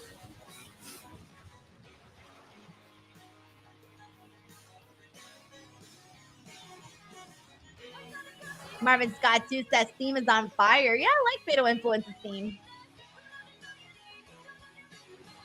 Parker took Stephanie Vaquer to the limit. Stephanie barely escaped to kick off the evening. Then the attack. I feel like I definitely prefer Fallon Henley not in a group. I prefer her like on her own.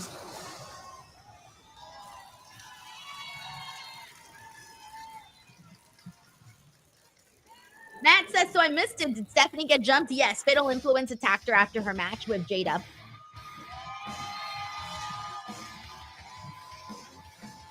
And here comes our Do they sell Stephanie's horns on WWE Shop? Like a replica? If they do, I'm buying some. I'm gonna get myself some Stephanie Vaquer horns. Good night. I mean, that adrenaline factor was Especially since I'm my horoscope sign is a Taurus, so like having some, you know, some horns, I think will definitely fit. This is the ultimate test here tonight. Oh yes, and she is not 100% to Graves' point. You can see her; the ribs are damaged. You got to wonder if she's having trouble breathing. She is certainly going to be tested in this main event, and Fallon Henley knows the odds are in her favor. The following contest, scheduled for one fall, is for the NXT Women's North American Championship. Mike Rome has boy band vibes with the hair. He's got like early 2000s boy band vibes. Representing Fatal Influence, Fallon Henley.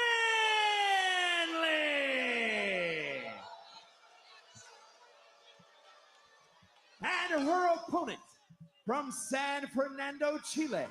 She is the NXT Women's and the NXT Women's North American Champion, Stephanie Vaquer. Grimacing just to raise All right, let's a do this. championship above her head. Booker, to go back to what we were talking about, is it tougher to go back-to-back in matches, or is it tougher to start the night and then have to come back and end the night? No, it's definitely going to be harder to come back and try to finish this thing up, but they say that you're not champion until you go out there and defend. Stephanie Vaquer, she's going out here defending twice on this night. This could give her what I call that cloak. All right, let's do this. I would be kind of excited though if Stephanie were to retain, but nope, Fallon's very smart. She's going in right in on where Stephanie's the weakest. That midsection where she was attacked and had the tape and the ice around her. And right now, it's time to take a look at tonight's NXT recap. BTW, guys, just a friendly reminder that after the stream, I will be joined by Chinedu Ogu to do our NXT post show. So for those of you who are interested in the podcast format review of NXT, we will be doing that live immediately after today's show. Well, we know Julia, and we'll cover here by Fallon. We know with another kick out. Julia and La Primera have a friendship that extends beyond the ring. Julia is certainly proud of her friend for accomplishing what Vaquer has, but there's somewhere in the back of Julia's mind, she's got to be hoping that she didn't lose her NXT Women's Championship in something of a fluke, only to have it lost in the first defense. Well, that is a great point, and again, a lot of us have come into tonight talking about stand and deliver. Who will be the champion? Who will represent the women's division? No one in recent memory has successfully defended hook of the leg 2 different singles titles in one night, and that is what Vaquer is trying to do here and now. And wherever Julia is, I think somewhere in her mind, she's I think it'd be kind of cool if Stephanie didn't do that. Like, talk about some major kudos, major brownie points if she were to successfully defend. For a second, Booker, what do you think is going? Even if it was just one time, 1 week, you know? Targeted earlier, they are damaged. Into the cover goes a challenger and a kick out. No, she's bruised, battered, and torn right now. But they've pretty much told the story that she is obviously not 100%. And that's working that lower back, that lower lumbar region. Right now, she's done a hell of a job. You attack the core of your opponent, it makes Holy every shit. movement extra difficult. No matter how skilled you are, whether you fly, whether you're a grappler, when your core is attacked and damaged as badly. Oh my God. My friend, guys, just texted me. Oh my God. My friend just texted me, one of my red carpet reporter friends. Son of a bitch. My friend just texted me that he's on a red carpet and he's probably going to interview Seth Rollins and Becky Lynch. He doesn't know who they are, by the way, but he knows they're wrestlers. And he just messaged me right now and he's like, who's this? He's like, I know you know them. And I'm like, oh my God, interview them. I'm like, that's Becky and Seth. Hold on, let me I'm gonna message him, guys, what to ask them. Ask Becky Lynch when she will be back in WWE. Or how her time away has been. Oh, so I put Becky Lynch. Oops. Let me put Lynch. I don't want him to accidentally call her Becky Lynch.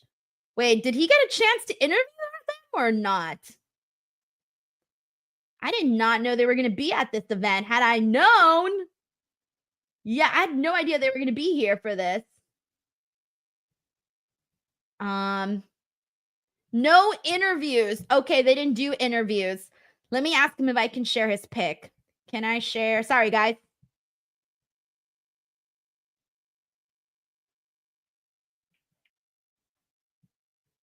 All right, hold on, guys. I accidentally wrote Becky Lynch. All right. He said that well, let me put the audio back on. Sorry. He said that they didn't do any interviews. But he did send me a picture of Becky Lynch and Seth Rollins, which I'm asking him for permission if I can share it. You know that as a former champion in her own I'm gonna start. I think she realized that she came back out okay, cool. To target the lower back to continue to make it hard for the fans to breathe. Unless you want to get a closer look. Hold on, what they do. All right, let me tweet this picture out right now. Hold on. The man to my left, or take a look at gold around her waist later tonight. Good thing we're on commercial break. Right into a cover. Okay, hold on, hold on. The ring of Vaquer, able to kick out. And what we saw when that attack happened earlier tonight, Brooke, that was premeditated. I seriously thought he was going to get a chance to interview Becky Lynch and Seth Rollins. I would have been so jealous. Seth Rollins and Becky Lynch. They struck and they did a hell of a job. That could be the linchpin. Here we go. And it may have been an underhanded tactic, sure, Vic, but the onus would be on Vaquer to know the situation, know the scenario, know who she's dealing with and defending against. Well, Fallon Henley, who is the third in a gauntlet match, if we remember, is used to cutting corners to win championships.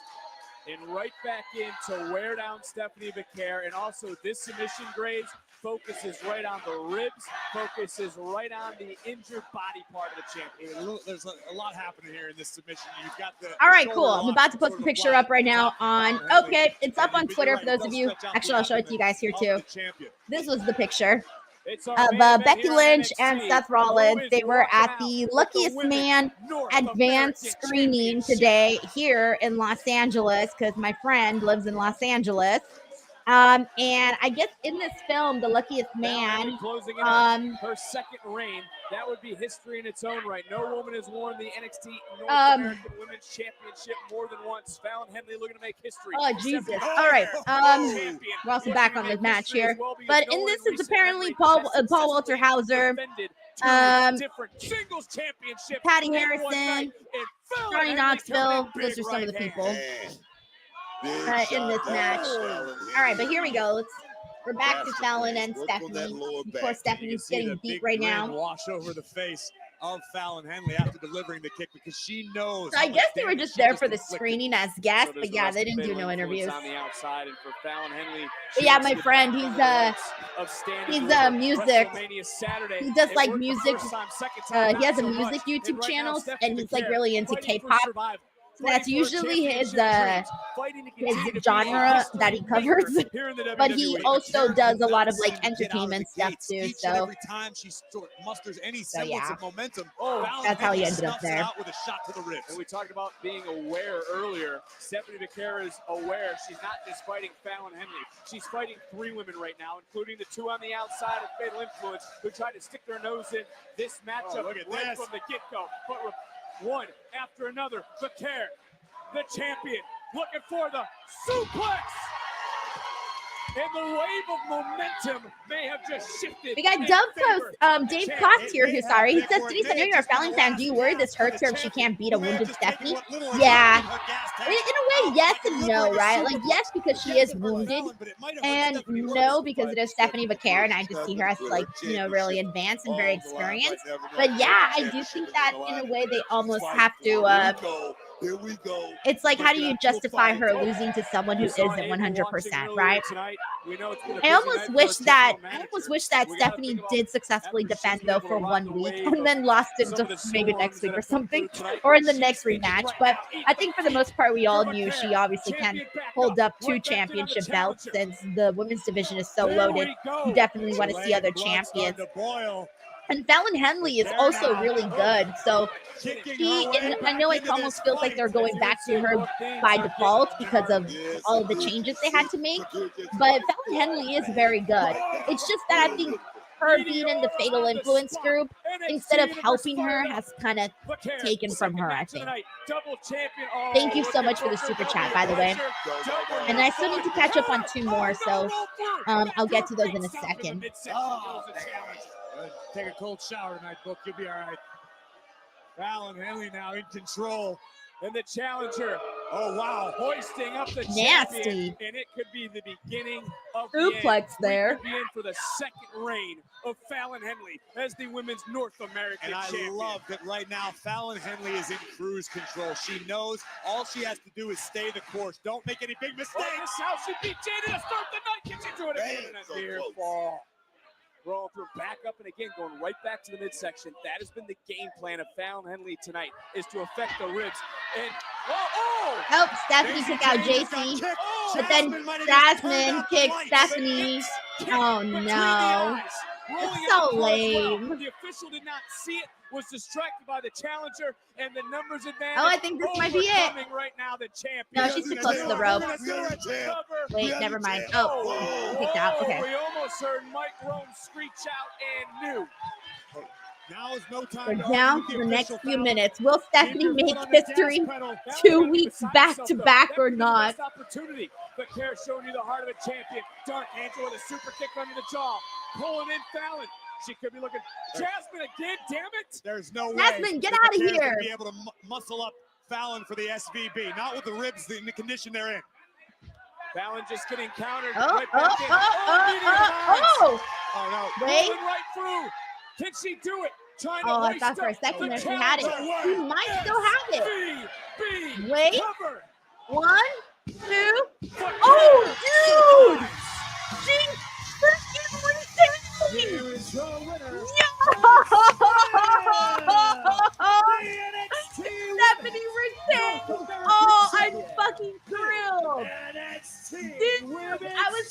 hoping she would. Remember earlier when they said no one had done it? I'm like, dude, is that a spoiler? It felt like a spoiler. And look, oh, I didn't get a screenshot of her with JC Jane. of her with the titles. Just like we saw to start the damn night. The Juggernaut. Well, we saw her make her presence felt earlier as well. And she's taken out Fatal Influence all by herself. Oh! I think Book Jordan Grace has just entered beast mode. What the? All right, so, oh my God. What's going to be the gameplay here? Like, what's the plan? What are we going to do? What's happening? Oh, that's the one she wouldn't let go of, the NXT Women's Championship. Do it, do it, do it. Come on, NXT Stand and Deliver. Oh, don't forget about Jada. Okay, so maybe Jada will go for the NXT North American title, and Jordan will probably go for the NXT Women's Championship, I imagine. What did you say? What the I hell imagine. is going on? That's what I'm guessing. What the hell? You think about everyone that we just witnessed. Fire back, Steph. We already talked about Julia. The pressure is rising. The opportunities are good. shrinking. Who in the I want to women's see division it. will stand I want to and see deliver? it. See, that's the thing. Like, I love all of these girls, guys. There's so many of them. In one night, no one Many has to done love. that, and Steph is still the double champion. So I want Stephanie next. Okay. Oh, Lola. For me, Ava, I deserve next. I need to know. I don't remember getting one of my Ava. All of them have already had a shot at mine. I am going to figure this out. I can figure this out. Poor Ava. Ava's going to crack and be like, you know what? Fuck it. I'm going to go for the title. Screw you, bitches. Certainly has her hands full with the hottest women's division in the game. Everyone That's wants too to funny. make the climb to the top of the mountain. But here on this night, once again, making history is the Dark Angel. Don't forget championship matches next week, including Spears, Saints for the North American Championship. Oh, we're on the road to WrestleMania weekend. All right, so let me end the Netflix stream. Hold on one second, guys. I got to wait for Chinedu to get in here and for Chinedu so that... Oh, what did I do? Oh, stop. I thought I canceled the stream. I got to wait for Chinedu to get in here so that we can start our post show. I do got a couple of super chats to catch up with. We got Brandon Rosen here who says, I already read this one. I'm sorry. We got Servasha E here who says, thanks for making these streams so much fun. As always, appreciate the work you put in. Servasha, thank you so much, man. I really, really thank you for saying that. I always try to make these streams as entertaining as I possibly can, even with all of the chaos going on. So when people actually enjoy themselves on here, it just makes me feel like I actually did a decent job. So thank you so much, Servasha, for saying this and for also sending this in a super chat. Thank you very much. All right, guys, let's go ahead and we gotta give some love to our sponsors, guys. And then when we get back here, we'll go ahead and give it we'll go ahead and start the post show. But BlueChew.com, promo code Denise. Are you having technical difficulties in bed? Are you tired of being counted out, tapping out, or simply jobbing out? Get out of developmental and get drafted to the best sex you ever had with today's podcast sponsor, Blue Chew. Blue Chew is the original brand offering chewable tablets. These erection-enhancing tablets help men achieve stronger, harder, and longer-lasting erections for sexual activities. And Blue Chew is putting its money where its mouth is and offering you a month free. The process is simple. Sign up at BlueChew.com, consult with one of their licensed medical providers, and once you're approved, you'll receive your prescription within days. Blue Chew tablets are made in the USA and prepared and shipped directly to your door. You can take them anytime, day or night, so you can plan ahead or be ready whenever an opportunity arises. The best part, it's all done online. That means no visits to the doctor's office, no awkward conversations, and no waiting in line at the pharmacy. Remember, hard times breed better men. Make life easier by getting harder and discover your options at BlueChew.com. And we've got a special deal for our listeners. Try your first month of Blue Chew free. Visit bluechew.com for more details and important safety information. And we thank Blue Chew for sponsoring the podcast. Link in the description box below. Alrighty, guys. And hey, we got Chinedu in the building. What's up, Chin? Welcome to the show. How are you? I'm doing great. How's it going, Denise? Doing good, man. I was gonna say a fun ending to the show. So let's get to it, everyone. Here we go. All right. What is up, everyone? Welcome to the NXT post show. It is Tuesday, March 25th. We are on the road to Stand and Deliver. It's your girl, Denise Salcedo, joined by Chinedu Ogu. Chinedu, always a pleasure to see you, man. How are you? I'm doing great. It's always a pleasure to hang with the homie Salcedo and the amazing DWO, especially when it's a great episode of NXT. Happy to be here. Yes, I decided to do a watch along today because I'm thinking, all right, Stephanie Vaquer is defending her title 2 times tonight. So that's going to be a big deal within itself. So that was basically the biggest reason why I decided to do a watch along today. Plus, we're also on the road to Stand and Deliver. It's their biggest event of the year. I'm like, yeah, let's see what they do, right? And we did get some interesting stuff out of today's show. And believe it or not, I actually found it easier to watch NXT doing the watch along than I normally do when I fast forward through the show and watch a little bit late. So I want to get right into it, though. Stephanie Vaquer making history back to back, man. Not only was she the first to hold both of those women's titles, but now she also successfully retained both of her titles today. Chin, I thought, hey, it might be a nice idea if Stephanie did retain both of those titles, but truth be told, I wasn't so sure that that was actually going to happen. I had even said if she did lose one title, I would hope that it'd be the NXT North American title.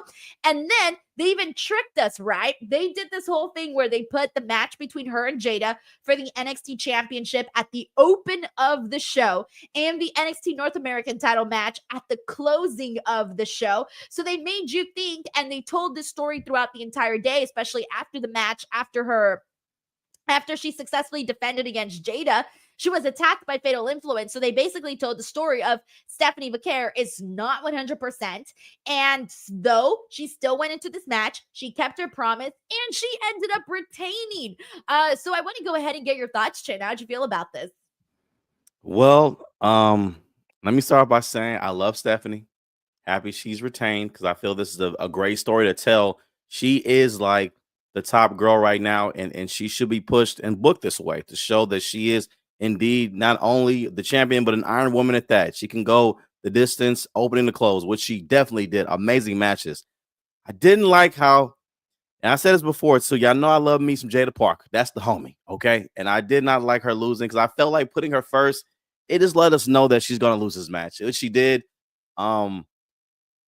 The right person won. It's just I was a bit confused. Like, Jordan, what you doing out here? Okay.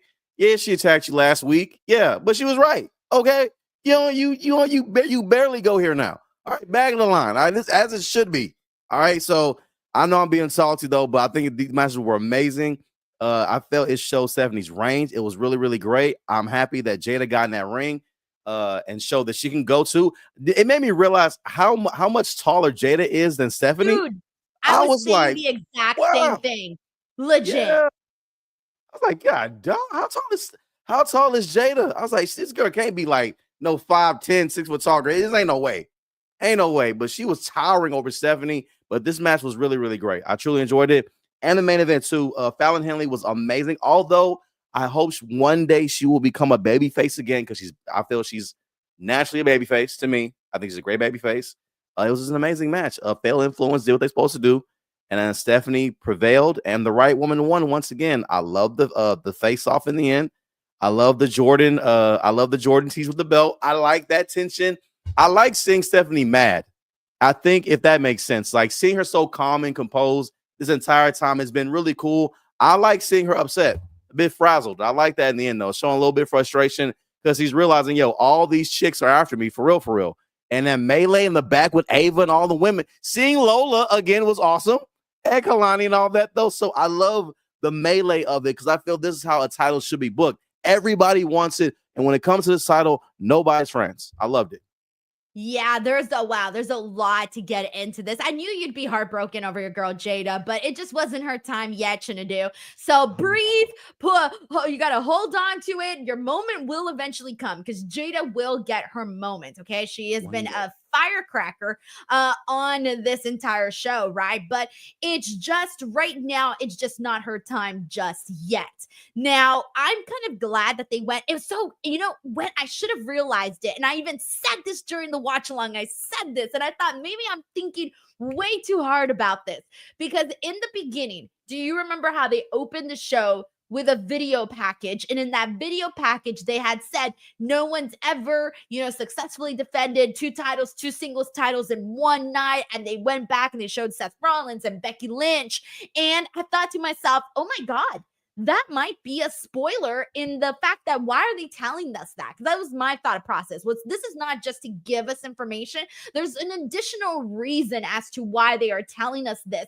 And so that kind of gave me a feeling that Stephanie might actually retain. But then I thought maybe they're not going to do it. But then maybe they are. And I did go back and forth. So they successfully did make me second guess my own gut feeling, because my gut feeling was there's a chance that Stephanie is going to retain.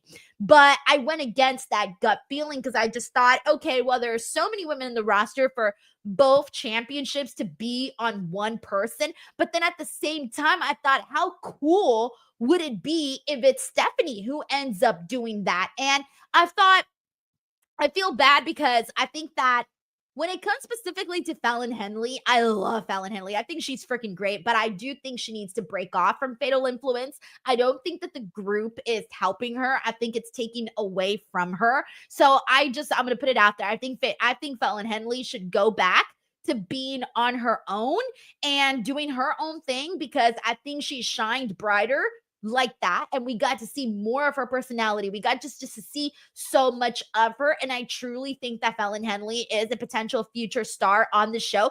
But if she stays with Fatal Influence, Chin, I feel like she's just gonna fall behind to all the other girls that they have right now clawing and trying to climb that mountaintop. So I say break her off from the group. With that being said, that was my piece on Fallon Henley. And I also think that it was a good call to not necessarily have her go back to being North American champion because I think people would have felt like, oh, she's just the default option because Julia got injured and they had to reshuffle the championship belts. So you would kind of feel like Fallon was just getting this just to get it. And so I don't want her to be seen as that kind of a champion.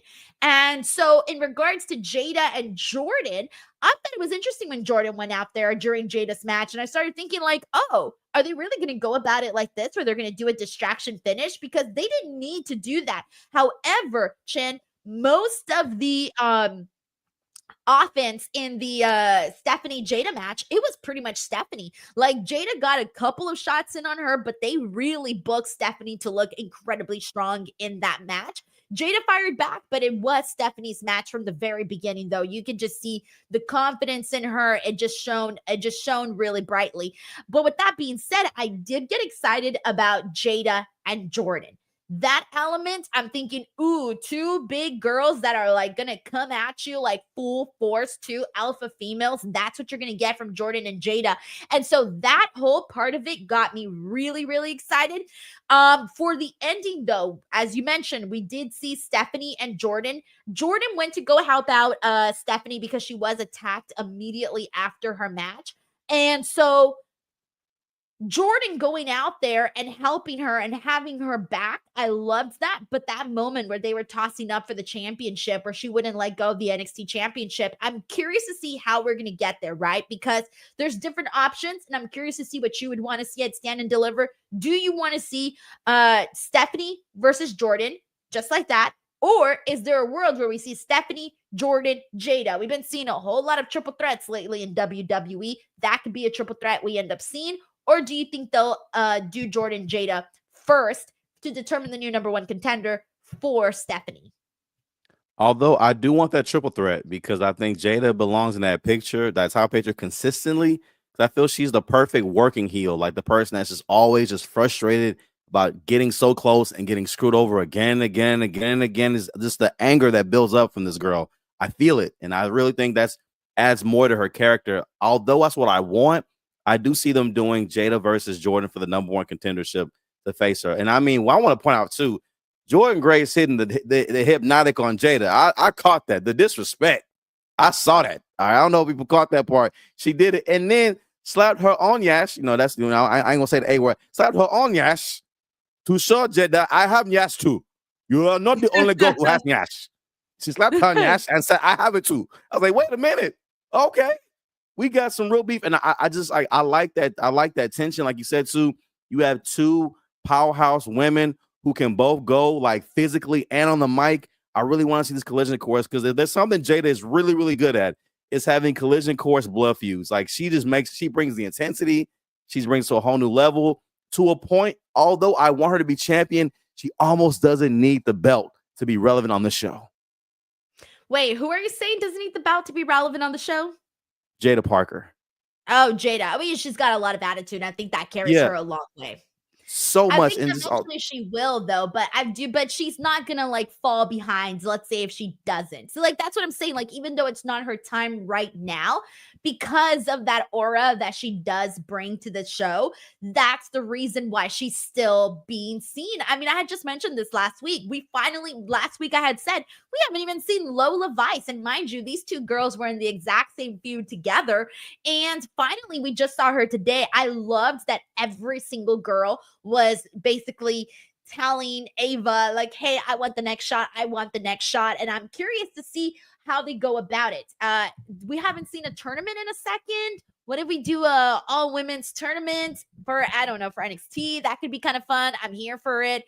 I wouldn't mind something like that. I think that would be cool considering how many girls are there, because how else are you going to determine, who's next?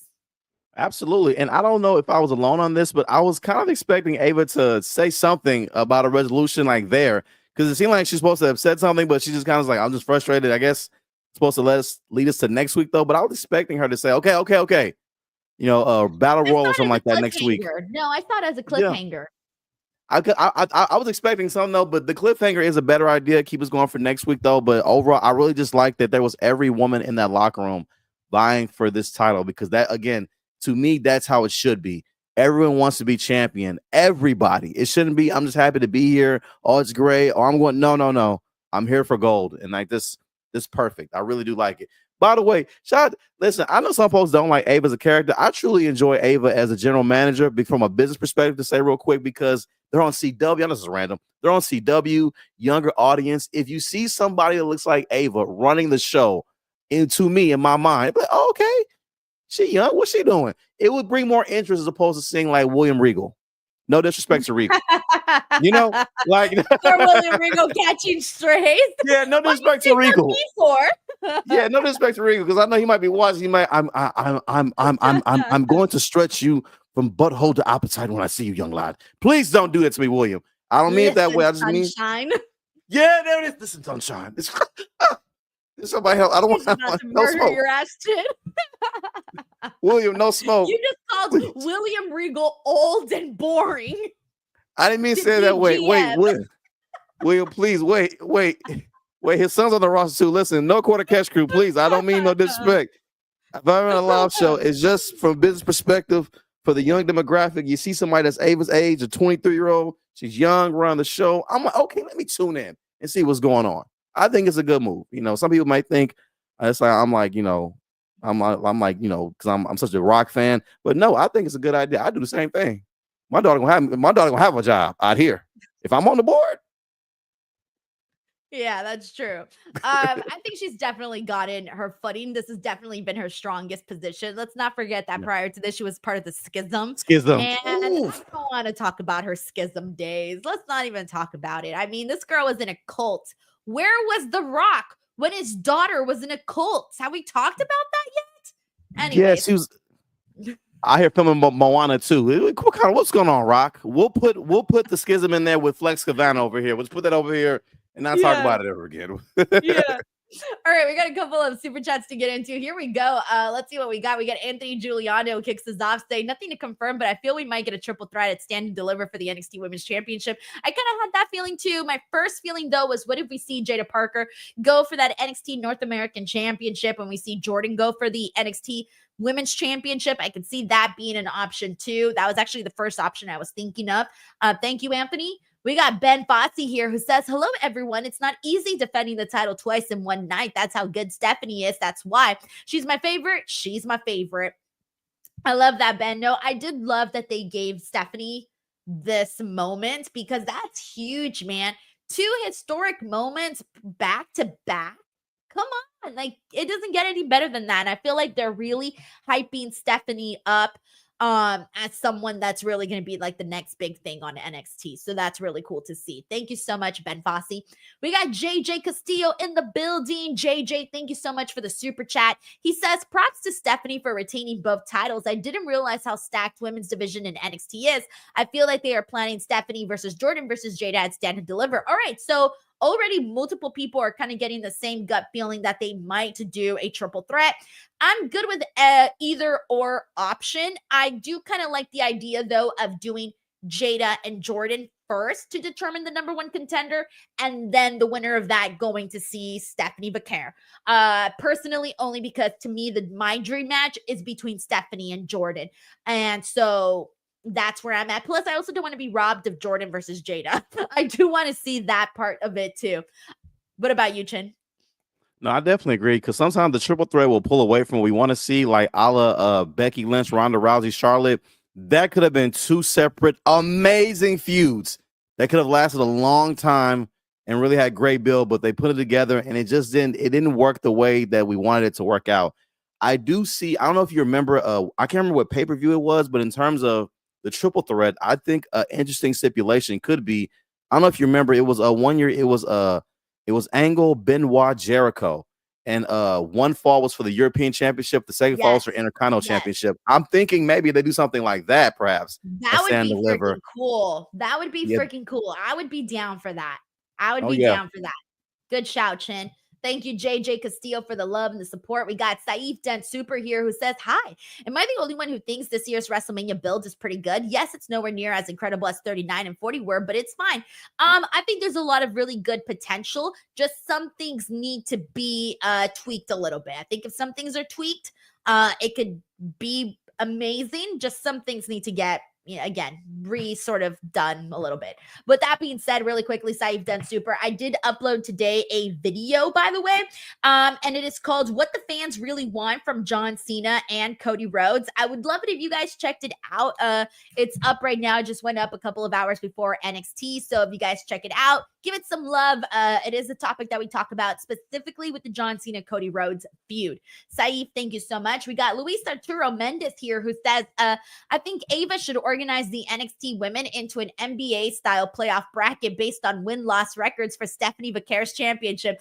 Look, honestly, I don't hate this idea. I think this idea is pretty cool, Luis. I'm here for that too. Thank you for the super chat. We got Anthony Giuliano who says, Denise, is Ava someone you want to interview one day or on your list? Oh, hell yeah. Of course. I would love to interview Ava. Are you kidding me? For sure. Thank you, Anthony. We got Jeremy Heighton here who says, my local CW had the Blues versus Canadians game on instead of NXT. Your live stream made me feel like I didn't completely miss out. I appreciate you both. Jeremy, thank you so much for tuning into the live. That was very, very cool of you.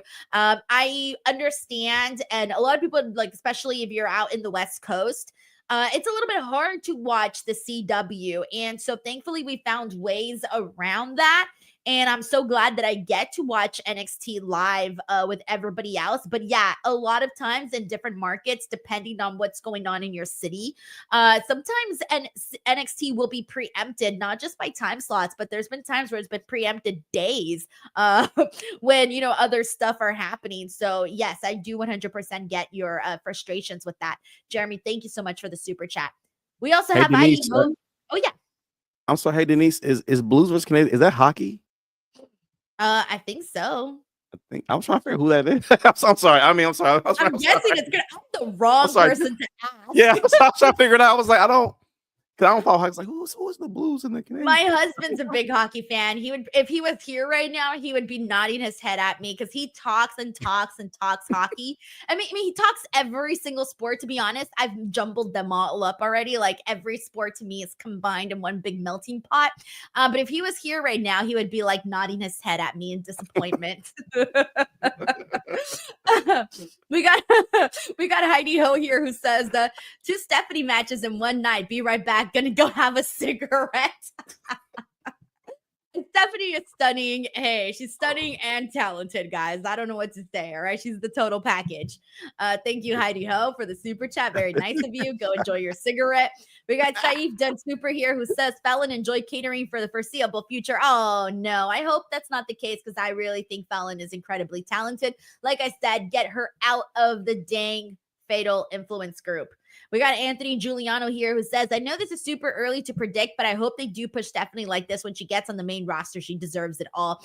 Hey, man, I'm with you. I feel that way about Roxanne Perez. I feel that way about Stephanie. I feel that way about Jordan. There are certain people that, depending on what they do on NXT, you want to see them continue that momentum over on the main roster when it does happen. Thank you so much, Anthony Giuliano.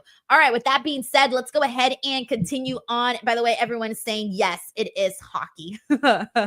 All right, cool. And Reese Johnson says that is the hockey, St. Louis Blues and Montreal Canadiens. Thank you, DWO, because and I love sports though. But you know, I'm in Texas though, so you guys can imagine how popular hockey is out here in Texas. So I appreciate y'all. We got the Kings and the Ducks out here, so it's somewhat popular. Not as popular as like basketball or baseball or football, but there are fans out here of hockey. Yeah, We got the got Dallas Jacob Stars Tatum. out here. I don't know. We got Jacob Tatum here who says, what are your thoughts on Ricky Saints so far in NXT? And do you like the direction he's on? Plus, what do you think of the Dark State and Stephanie MVP? All right, so let's get into that. Let's talk about Ricky Saints because that was something interesting on today's show. So Ricky Saints had a interview segment backstage that was quickly interrupted by Sean Spears. However, I was listening to what they were saying in this interview, and Chin, I started to think, why are they alluding to stuff from AEW? And the reason I started to think why was because that's not something that they normally do, right? They don't normally talk about the competition. Every now and so often, yes, it does happen, but not very often, right? And they were mentioning some things that I thought, this is something that I, as someone who watched AEW, would know about this, but what about viewers that do not watch AEW, which there's a lot of them that don't watch and just watch WWE product. And I was thinking, and I thought, you know what? Maybe I'm reading too much into this. And this is the moral of the story, by the way, guys. Do not second guess yourself. I second guessed myself twice on today's show, and I should have listened to my gut feeling. But anyways, as I was listening to this promo, Chin, I started to notice, okay, this is falling in line a lot with AEW stuff, right? And then finally, when Sean Spears said, oh, you and I came back from the same place, or you've burned bridges that you can't go back to, something like that, right? You can't go back to where you came from because you burned the bridges. That's the big one where I'm realizing, oh, this whole time, they really were talking about AEW stuff, right? Then later on the show, so that was the first little, interesting. Later on in the show, there was a match between Ethan Page and Andre Chase, and Ricky Saints did commentary during that. And during this commentary moment, there was a moment where he said something along the lines of this not being the first Canadian who doesn't like him. And I'm thinking, oh shit, did we just get a mention or a little shout out or whatever you want to call it? In regards to Adam Copeland, because if you guys recall, there was that whole little awkward promo between Ricky and Adam when he called him bug eyes, and it really pissed him off, and then he went off and started going off on him. It was just a lot. Anyways, Shin, did you catch all of this, and what did you think? First of all, I caught all of it and I enjoyed it. I'm gonna be real. I haven't heard this many shots at AEW on consistent programming in WWE ever. Like, I remember that one time Sami Zayn was on Corey Graves' electric chair and he flat out mentioned AEW on microphone one time, but that was really it. And like to hear it now, I kind of like what they're doing with it. Cause in some ways I feel it's very like gutsy at WWE. Because if I'm them, I'm like, I can mention you all I want to. I done took all your stars and your friends. I got TNA, I got New Japan, I got AAA, I got all your homies now. So yeah, I can mention you all I want to a little bit. It's like no man's land if I want to. I kind of like it a little bit. It made to get to the story. It kept me interested in a Shawn Spears promo. So I gotta, gotta tip my hat to that part. That was amazing. I was amazed. And on commentary, I really just enjoyed it. I've heard of that rumor a lot about him and Edge. Cope, which although I am a big Edge fan, Cope sounds like the name he would use when he's supposed to do like spoken word poetry online. Like that's his like poetry name, That's what I feel that's supposed to be, but sure, I guess. Yeah, I think it was, and I liked it just because you could tell Ricky Starks don't like that, man. And that entire promo was one of the cringiest moments I remember of Edge's whole run because it was so unnecessary to me. Like, as much as I like Edge, I was like, Edge, this is a new star. He's still new to it. Like, what you just completely buried who could have been a potential big baby face for the company, and everybody saw it. It was just like, so yeah, I didn't like what Adam Copeland, how he behaved in that promo, because I'm like, dude, he just called you bug eyes. It's not really that big of a deal. Like, why are you acting so offended? Like, it's just bug eyes. Yes. Like, he bring up Matt Hardy, Lita. Yeah, I'm like, why are you going off like this on Ricky over bug eyes? Man. And if I was Ricky, I would have went. As a comedian, I'm going for the jugular. Let's talk about these marriages, Edge. Let's talk about them. Okay, Val Venus' sister was one. How'd that turn out? I'd have went off on this dude, okay, in this ring. All right, this is my show, old man. You will not upstage me on this microphone. No disrespect to Edge, though. I'm saying if I was Ricky, what I would say. I love big Edge fan. But yeah, bro, and it was so awkward. So I'm very happy he kind of got a little shot in though, because I feel like that was a bit of a demon he needed to exercise on the mic, in my opinion. With that being said, we are going to be seeing Shawn Spears versus Ricky Saints next week for the NXT North American Championship, and I think we smell a new champion because there ain't no way, right? There ain't no way that Shawn Spears is defeating him, right? Listen, if Ricky Saints' first loss is to Shawn Spears. Okay, you're done watching the show, Chin. I'm done watching. I'm turning off the show. I'm turning it off. Yes, I'll find a new replacement, but I will I'll host auditions for a new host. While I'm away, hopefully they won't take my spot like Lauren did to Jess. If you know, you know. But I will not. I will do that. Okay, but I just can't have Shawn Spears. No, God, please. Now it's Michael Scott. No, God, no, God, no. That's how I feel. Please. Yeah, no, I think we need to, and maybe I know some people are going to be like, damn, already? I'd rather have damn already versus, dude, did he just lose to Shawn Spears? What?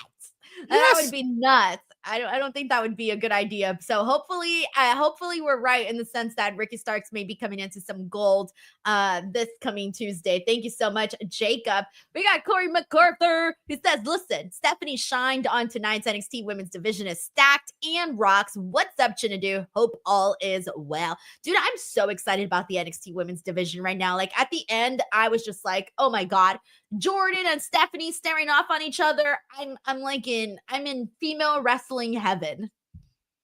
I am too as well. First of all, shout out to homie Corey MacArthur. Hairline is popping. All right. I'm living my hairline dreams through you. Okay. If this is your picture right here, hairline popping coke. Again, y'all know, you know what I'm saying? Y'all know. We, you know what I'm saying? We on the ball tip. Y'all know we on the ball tip now. So the hairline is gone. So I'm living hairline dreams through the homie Corey MacArthur. Coast to coast, like ain't going nowhere, man. I'm happy for you, okay? I'm very happy as well about women's division because to me, in my opinion, all these women, whether we can find something to do in NXT or not, will be perfect in the on the main roster and the women's Intercontinental division and the women's US division. It's so many talents, so many rivalries, feuds. You literally could call up 4 women at once. Like, let's say random night. Lara Valkyria successfully wins back the Intercontinental Championship from Roxanne Perez. I think she should hold the belt for a little bit and have Lara chase it because I feel we can get behind her more that way. She wins the belt out of nowhere. So Ruka, Lola Vice, who else?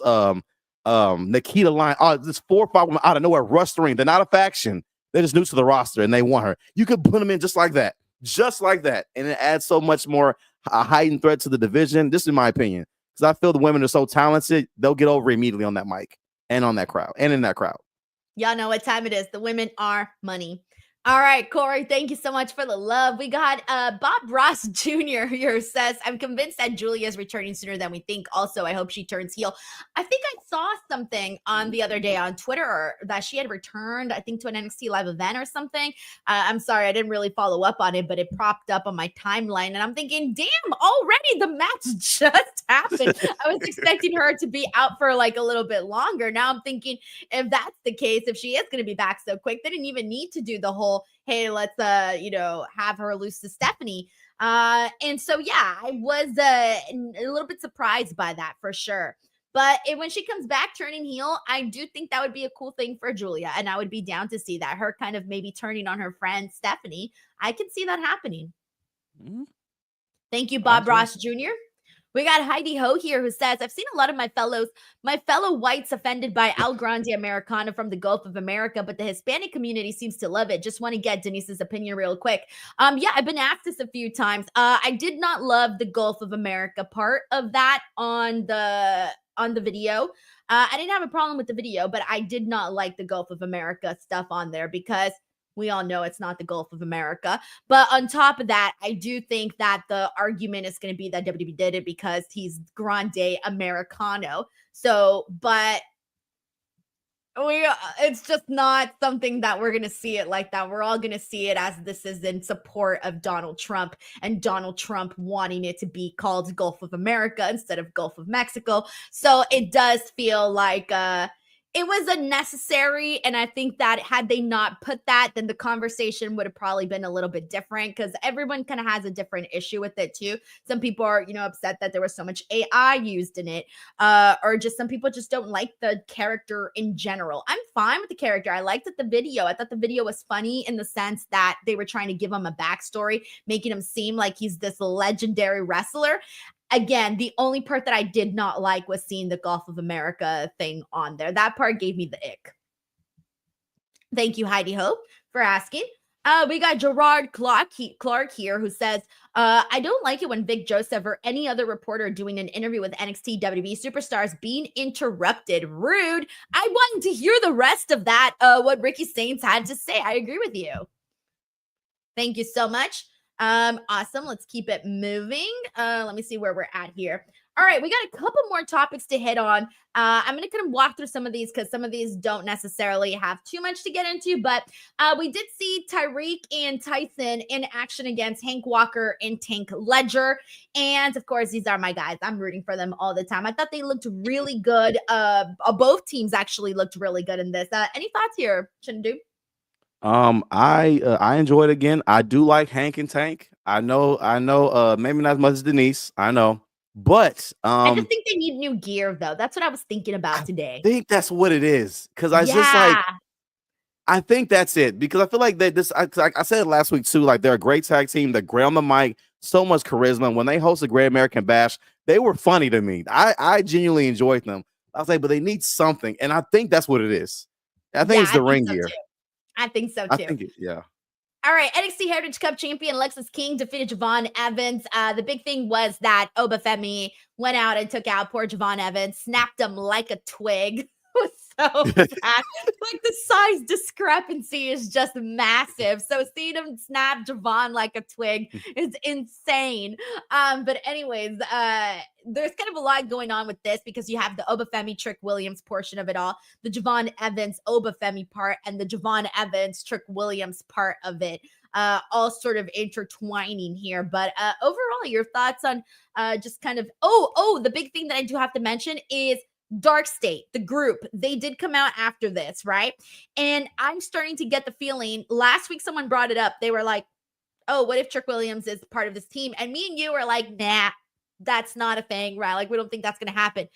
Jen, I think I've changed. I flipped sides here. I'm looking at this and I'm going, damn, I think Trick Williams is actually going to be the leader of this group. That was the vibe that they gave me today on the show, especially later on in the night. He was asked about it and he basically said it was none of his business. And I'm like, how is this none of your business. When these guys are coming out in your segments multiple times, it becomes your business. So I do, and especially because we've been seeing more of a heel Trick Williams, I'm starting to think this is Trick Williams' group. I think I'm on board with that theory. I was thinking that too. At first, I thought it may have been Javon Evans as the leader. In my mind, I was like, because that would be something we wouldn't expect from Javon. He's so young, and it could lead into a storyline. I'm tired y'all saying I'm young. I'm ready now. And like that could work for me. But Trick Williams, I saw that too. And we're seeing the more healer side. And I mean, in my mind initially, I'm like, he's such a baby face. Why would you do that? But something that I heard Santi say on his own channel about Tiffany Stratton is what's good about NXT is that you allow them to test the spectrum of both heel and babyface. And he said the struggle that Tiffany's having is that she never explored the spectrum of a babyface on NXT. So she's really exploring uncharted waters on the main roster. So I realized that, and seeing that, this couldn't be good for Trick to explore this heel side and be the leader of this faction, Bright City. I'm sorry, Dark State. Forgive me. This is just it could be good because they definitely need a mouthpiece because Trick is good on the mic with his charisma. Because the colorful constant, Dark State's promos are still video game basic level. Just like, man, we had to do nothing, and look what happened. I was like, look, come here, Dion. Come here. Hey, don't do that no more. All right, come here. Don't do that, man. All right. You sign for CM Punk does promo class on Saturdays. You sign for the promo class right now, okay? You go there right now. You go right now, all right? All of y'all, okay? I said all of y'all take CM Punk's promo class. Everybody. All right, we got Jacob Tatum here who says, who is the best, worst commentary right now, WB, AEW? They're both fine. Chin, any thoughts? Listen, AEW is not my show, guys. All right. I don't want to. I think AEW is great. I think Denise and Reg are great reviewing AEW. They are phenomenal. They're my favorite part about Dynamite, and I love Taz, I love Taz. Brilliant. Taz is brilliant. I think Excalibur is really brilliant too. I love Taz. I think he is he is awesome. And everyone else is, I'm happy they do their thing. I love Taz. I think Taz is great, That's my favorite moment ever. I love Taz. I love Taz, Woo! Hey, to each their own. Everyone gets their own opinion. Jacob Tatum, thank you so much for the super chat. All right, with that being said, let's keep it moving. By the way, Lexus King did retain, obviously, with the help of Obafemi. We got to see Gigi Dolan and Tatum Paxley defeat Lash Legend and Jakara Jackson. Two teams that definitely needed the win. I did think Gigi Dolan and Tatum Paxley needed a little bit more because we haven't even seen them on TV in quite a minute. And mind you, when their tag team became a thing, I was very much on board. And to the fact that I even forgot they were a tag team to a team that I was actually a fan of, that tells me, hey, one, they need to be on TV. And two, hey, a win would be really huge for them. Lash Legend and Jakara Jackson, we also really hadn't seen too much of them, but I did not forget they were a team. So yeah, this was a fun little matchup here. And I did love, by the way, Gigi Dolan's and Tatum Paxley's Cemetery Drive finisher. Ooh, I liked that. What'd you think of it? I thought it was really, really great. These women are so talented. I think all of them are going to be great on the main roster. I found it interesting, and I want to actually take on this, Denise, before I continue. They announced Lash and Jakara as metaphors, such and such. Do you really think metaphors getting back together? Do you see that happening? Who was the fourth member of Metaphor? Was Lash, Jakara, Noam Dar, and Ora Menza? Ora Menza. Is Ora Menza out due to injury, or he's just not on TV? I don't know. I didn't hear anything about him being injured. Yeah, I know Noam's injured. He's gonna be out for a while, they said. But I know. Okay. I don't think Metaphor is gonna be coming back. I think that's done. Because at this point, especially Lash Legend, she doesn't need it. I feel it'll be a step back for both of them.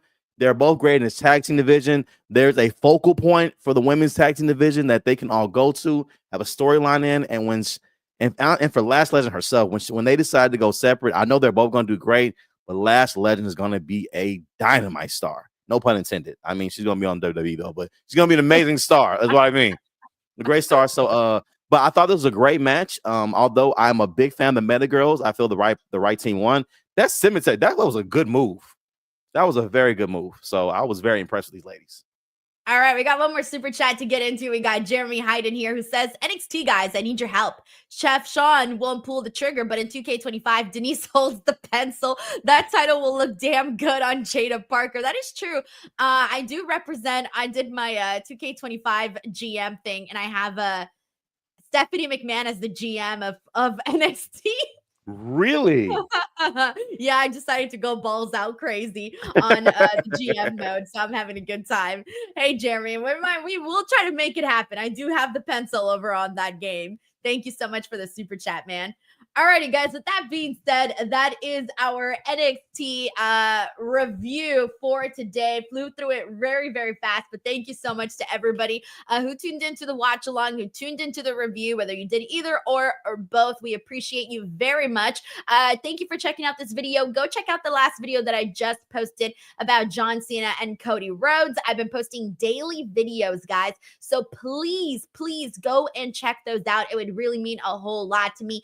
Chin, please tell the people where they can find you.